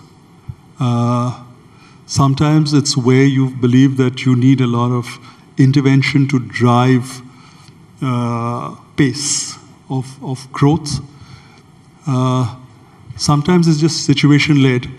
So for example, when the IPL season gets underway, then every day we have a game. I would willingly spend half an hour with my management team and the team. So it varies, it changes. And do you have a favorite player? My favorite player is not in my team. Who is the favorite player? I'm sure the cricket buffs already know this, but it's No, new to me. I'm not answering that.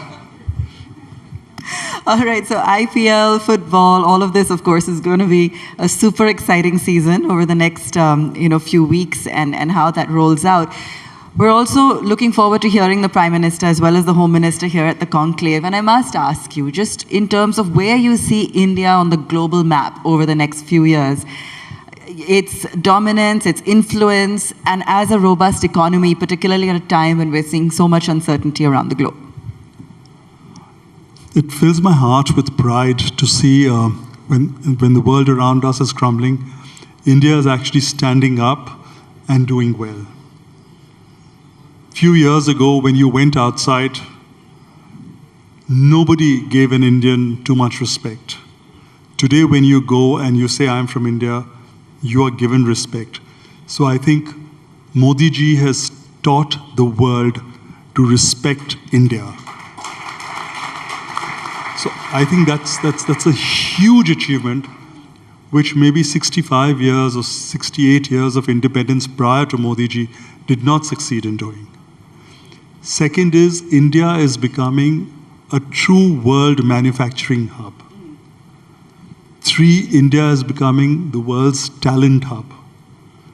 4, I think they are very clearly working towards building infrastructure, which makes India a wonderful place to live in, work in.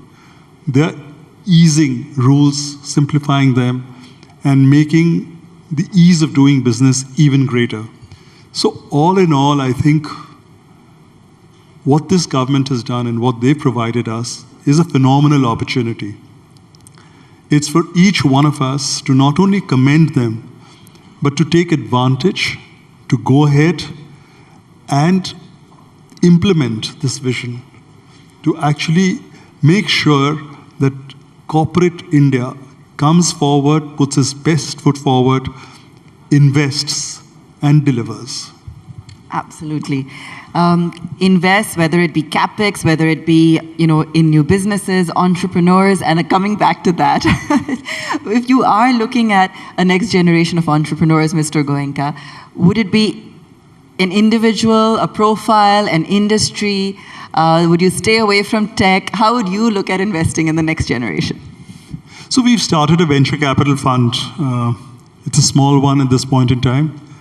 And we started with investments in FMCG companies, and not startups, but second phase startups. We made some 9 or 10 investments. And from the time we invested first to now, all the companies that we invested in are trading at about 4 to 5x the values that we sort of invested in. It's a very strong professional team which is handling this. We are now going to get, so far we've not looked at funds from outside, but we will now go out and accept funds from others, because we are confident that we've cracked the ability to make this succeed. We will also be launching a green energy venture capital fund. So that is going to be our next venture. We haven't spoken about it, so this is actually the first time we're talking about it. And we will be launching this in the next couple of months, actually. That's very exciting. Are you going to give me the size of the fund? Some numbers. I think I've given you, this is the first time I'm making this announcement, so that's with you. But this is something that my son is handling, so he will announce the greater details. But I think we're still about 2 months away. Okay, super exciting green energy venture capital fund being announced by the RP Sanjeev Goenka Group, and waiting for further announcements for that. You've heard it first right here at the India Today Conclave. And with that, a big round of applause for Mr. Goenka.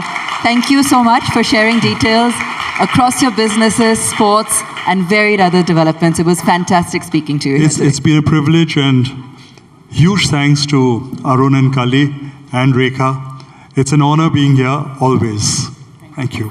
Ladies and gentlemen, please raise a warm applause for Mr. Goenka as I call upon Harshvardhan Neotia, Chairman Ambuja Neotia Group, to come on stage and present a small token of our appreciation to Mr. Goenka, Chairman RPSG Group.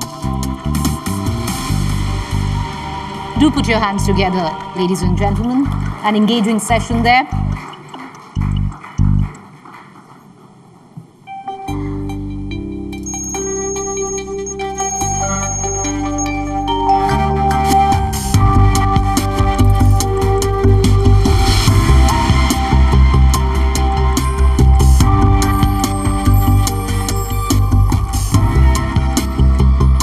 Thank you, sir.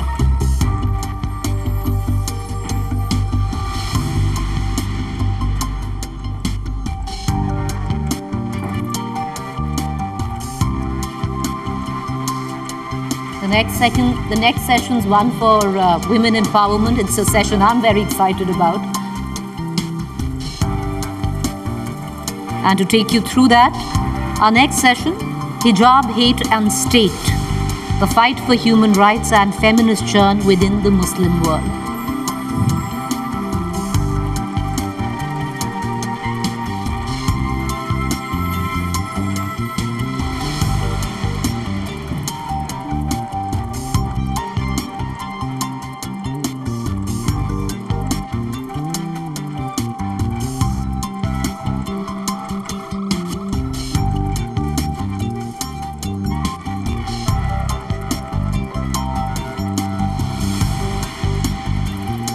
We've got 4 women coming up next with 4 very interesting, very diverse points of views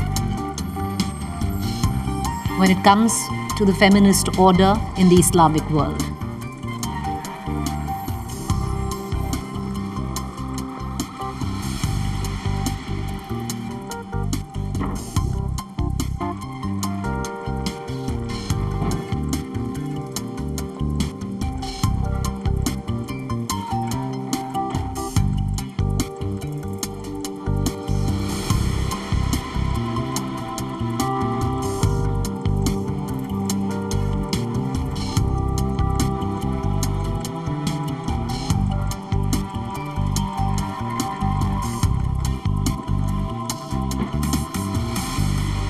All right, ladies and gentlemen, on to our next session, Hijab, Hate and State, the fight for human rights and feminist churn within the Muslim world. To take it from here, I'd like to call upon our session's moderator, Shoma Chaudhary, consulting editor, India Today, to come up on stage and introduce our panelists.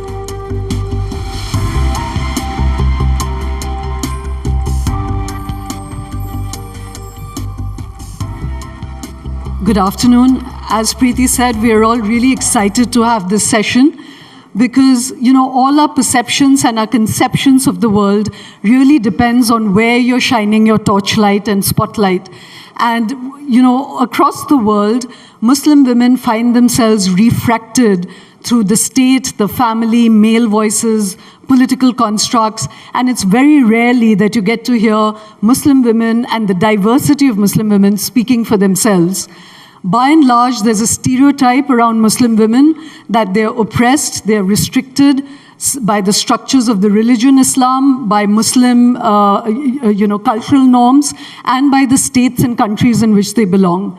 So last year, the feminist upsurge in Iran, the Women Life Freedom movement caught everybody's eye, and that's become the lever within which to look at the diverse spectrum of Muslim women voices across the world. So I'm very, very excited to have this, and I want to first call on stage Sanam Nagrahi Andalini, who is an Iranian feminist who's been working in the conflict zones across 40 countries. She has an organization for conflict and peace management.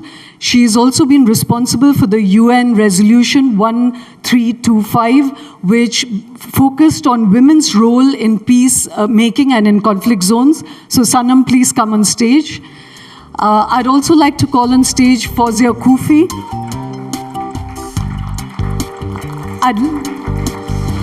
I'd like to call on stage Fawzia Kufi, who was the first woman deputy speaker of Afghanistan.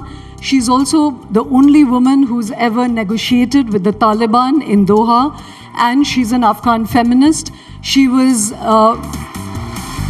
Fawzia has a fascinating story, which I'm just going to tell you in 2 lines, because when she was born, she was actually abandoned and left out to perish and die. She survived that.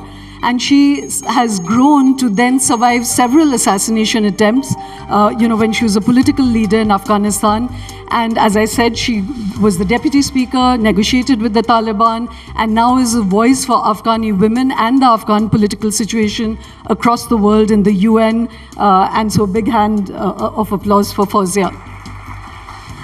And next, I'd like to call up Shiba Aslam Fehmi, who's an Islamic scholar and feminist in India.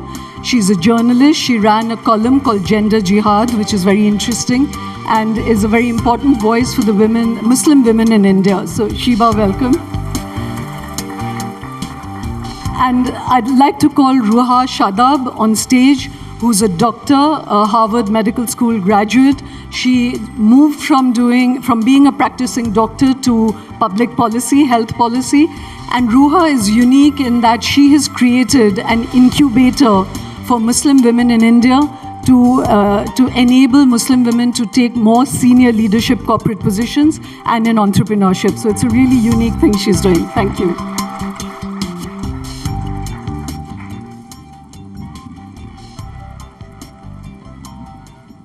Thank you so much for being here. So I wanted to start with you, Sanam, because as I said, the women's movement in Iran when Mahsa Amini was killed, the Women Life Freedom caught the world's attention. The Western media and other media described it as this absolute watershed moment. Is it really that in Iran's internal life, and what makes it so? Thank you. It's such a pleasure to be here. It's my first time in India, so it's a delight to be here with you. Yes, it is a watershed moment, not because it's the first time that we see in the world that women are leading a revolution. We've seen women in Yemen and Sudan and other places being at the forefronts of revolutions against dictatorships. What's extraordinary about what's happening in Iran is that it is the culmination of 3 generations, so my mother's generation, my generation, and now it's the age of my daughters and younger even, coming into the streets.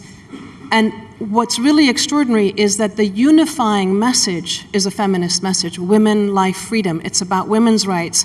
And what we're seeing for the first time, I think in the history of the world actually, is that men are standing shoulder to shoulder with women, together fighting. And this clarion call of women, life, freedom has unified people across geography and across economic divisions and across, as I say, gender and religion and so forth. So that's what makes it a watershed moment.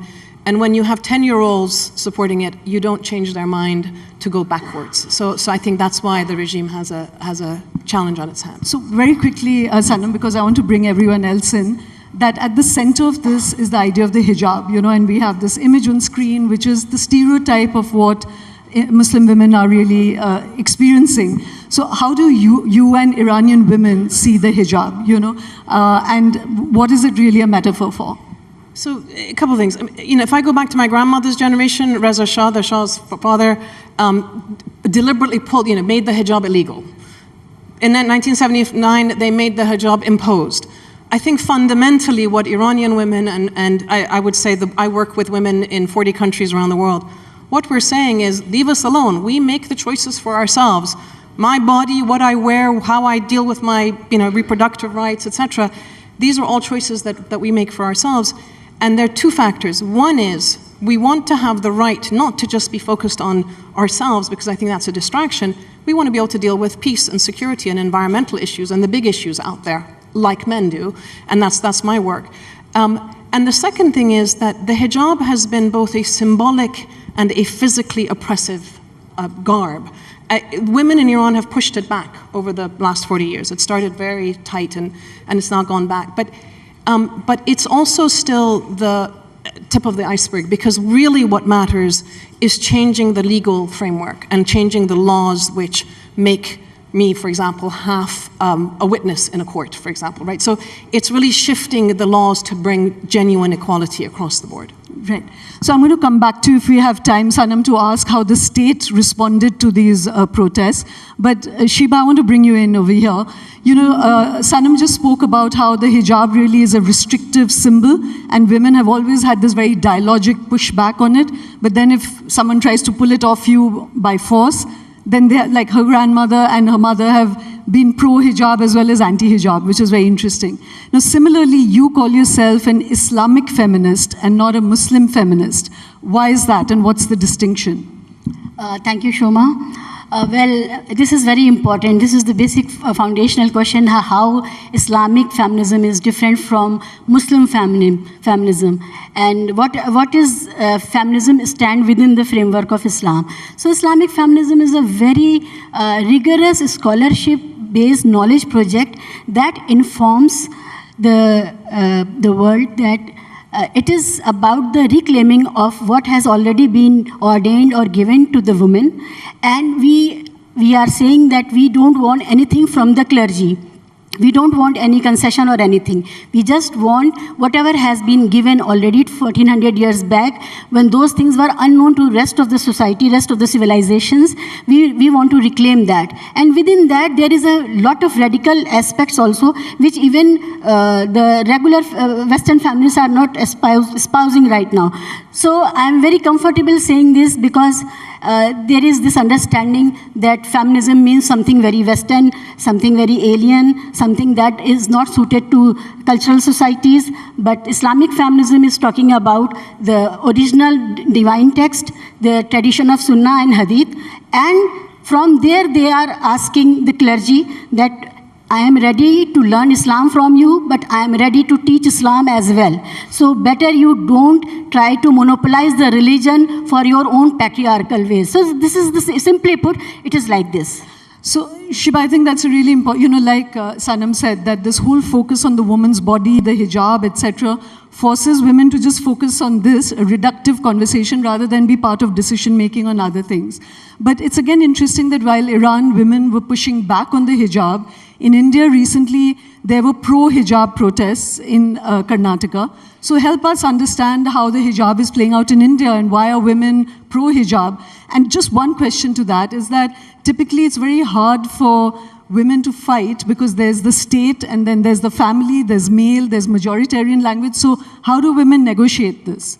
The question of hijab in India is really an artificial and political question for Muslim women, because nobody is forcing Muslim women to give up their choice of attire, to give up what they want to wear or they want to remove from their attire. So when the Karnataka hijab controversy erupted, we were really surprised that in India, no woman, whichever community and religion she comes from, has been asked to dress or undress herself as per the whims and fancies of some feminist project or liberal project. So when this whole controversy came up, we were surprised that how come during the election period, this whole, the PFI and the right-wing, local right-wing brigade, the way they were acting in tandem and creating ruckus. And my question was that why, when you are allowed to wear whatever you want to wear, what is your insistence resistance to wear Arabic-style abaya inside the classroom.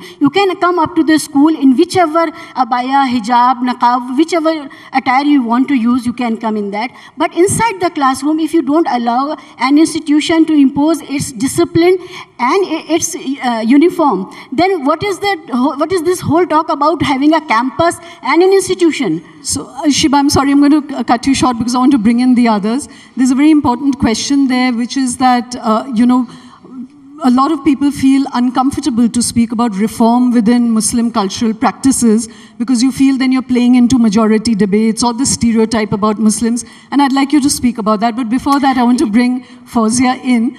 Fawzia, you were very upset about the framing of this panel. You kept saying that hijab, hair, these are absolutely not the concerns of Afghan women, And yet we interpret the Taliban as being extremely restrictive, and the entire political project of the Taliban is in many ways to control the woman, first and foremost. So why did you not like the framing of the session, and what are the key Afghan issues that you would like to put on the table? Thank you very much, Shoma. It's a great opportunity to be here.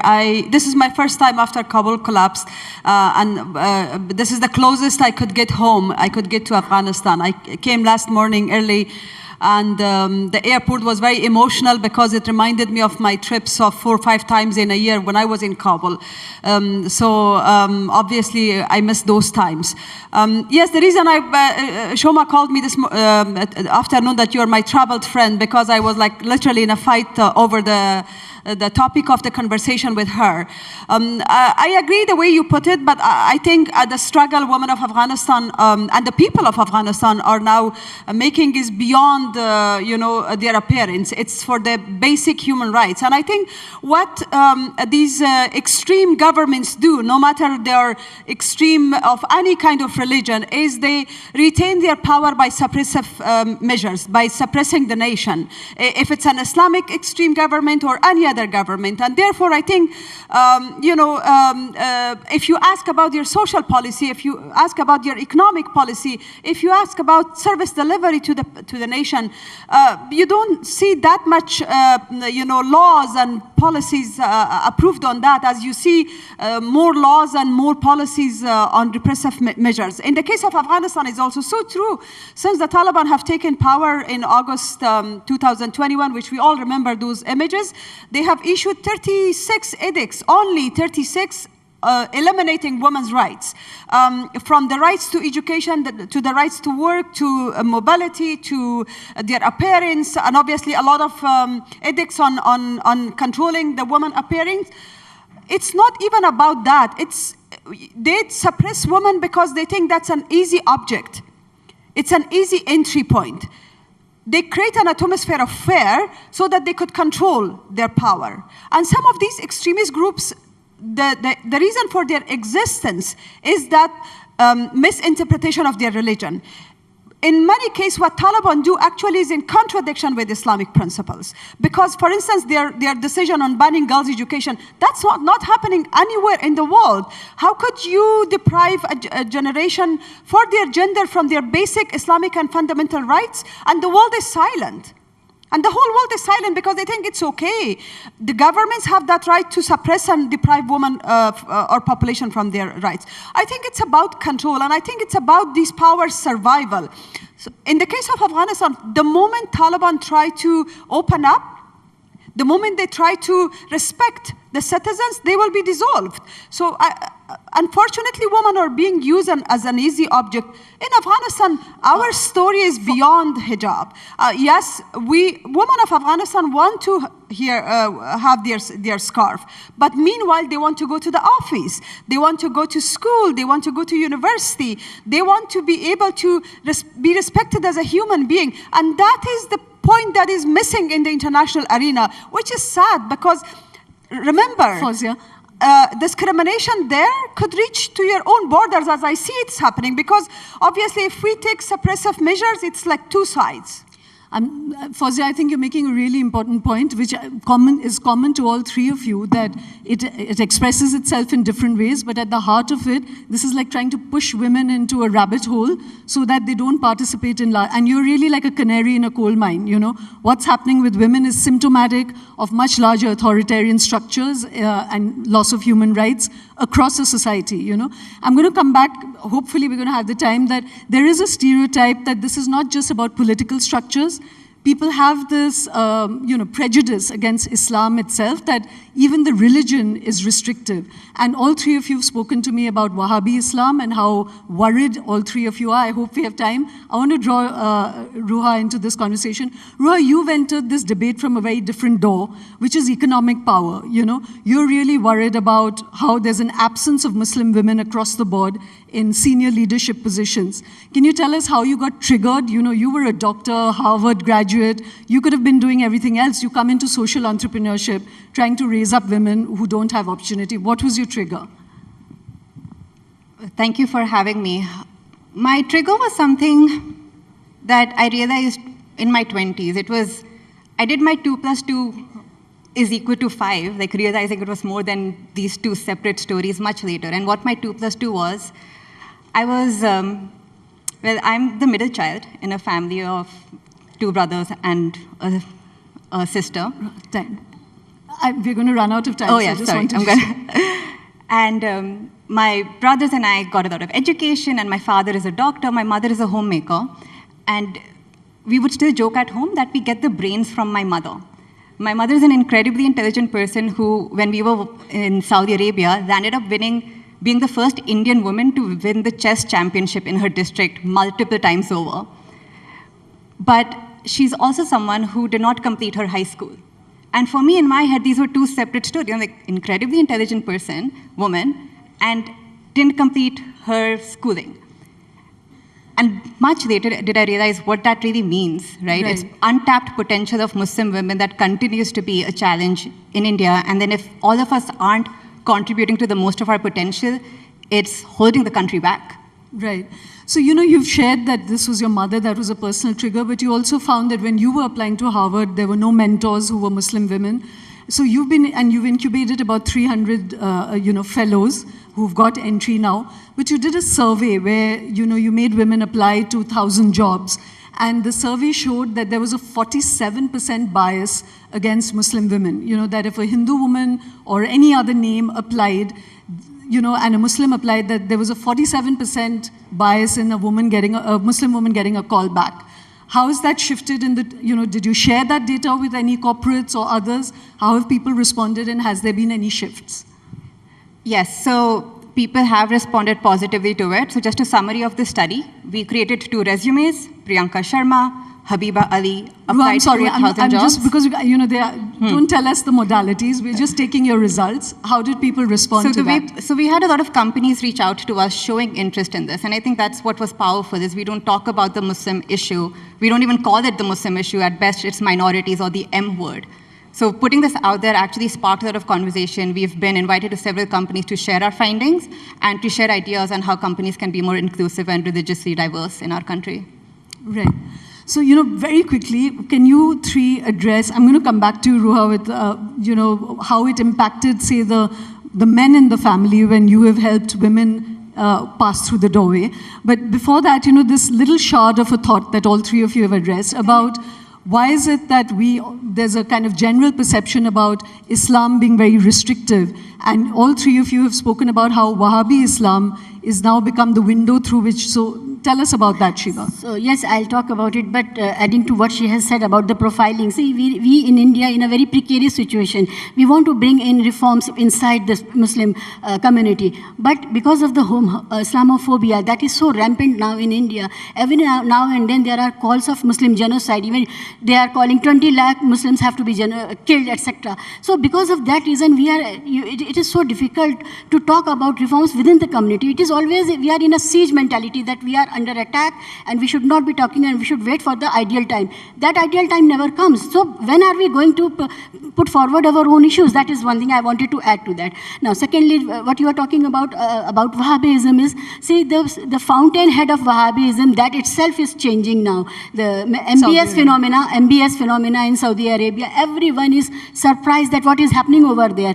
So this, the Indian clergy find itself at a loss of words even, because they don't know now how to talk about those principles or those ideals. For them, the Islamic ideal type was Saudi Arab, and now Saudi Arab is changing. So things are changing for good. Globally, I hope things change good for our good in India as well. And when we talk about gender rights, gender justice, fairness, it is about all the genders, not just one gender. And that is something very important I wanted to underline within Islamic feminism. Right. Sanam, I asked you about how the state responded to the protests across the board in Iran. So the state has used fear tactics. This is what they always do. They crack down heavily, then they back down a bit. They back down a bit on the hijab at the moment in certain wealthier areas. But they've also used fear tactics, and we're worried about sexual violence in jails, both the practice of it, but also the use and the threat of it. So we've also heard about the poisoning in the girls' schools, and we're wondering why they haven't been investigated. It's been going on since November. So that's what's happening. But I just wanted to just go back to this point about Islam and what my grandmother was the third of 8 wives of my grandfather. She taught herself how to write. She wasn't taught how to write when she went to school. She became a widow with 6 children under the age of 16 by the time she was 40. And in 1953, she sent my mother to school in England, who was 12 years old. And the letters that she was writing in 1953 were, you have to be able to earn your own living because you don't know what happens to the men in your lives. So you can't rely on men, your father, your husband, and so forth. This is the story and the narrative of Muslim women that exists in all of our societies. We need to do social archaeology to bring these stories back, because the idea that women are meant to be hidden and not educated and so forth is absolute nonsense. And it is, a lot of what's happened is that the extremism of Wahhabism that was a fringe has become normalized in Sunni society, and in Shia societies, it's Islamist. What we worry about is Islamist attitudes, not Islamic or Muslim, but Islamist, which is political ideology, which is inherently related to the suppression of women. Right. So, Fawzia, this is a question that I want both Sanam and you and Shiba, if we have time, is there acceptance? So, are you and your voices, would you say that it is symbolic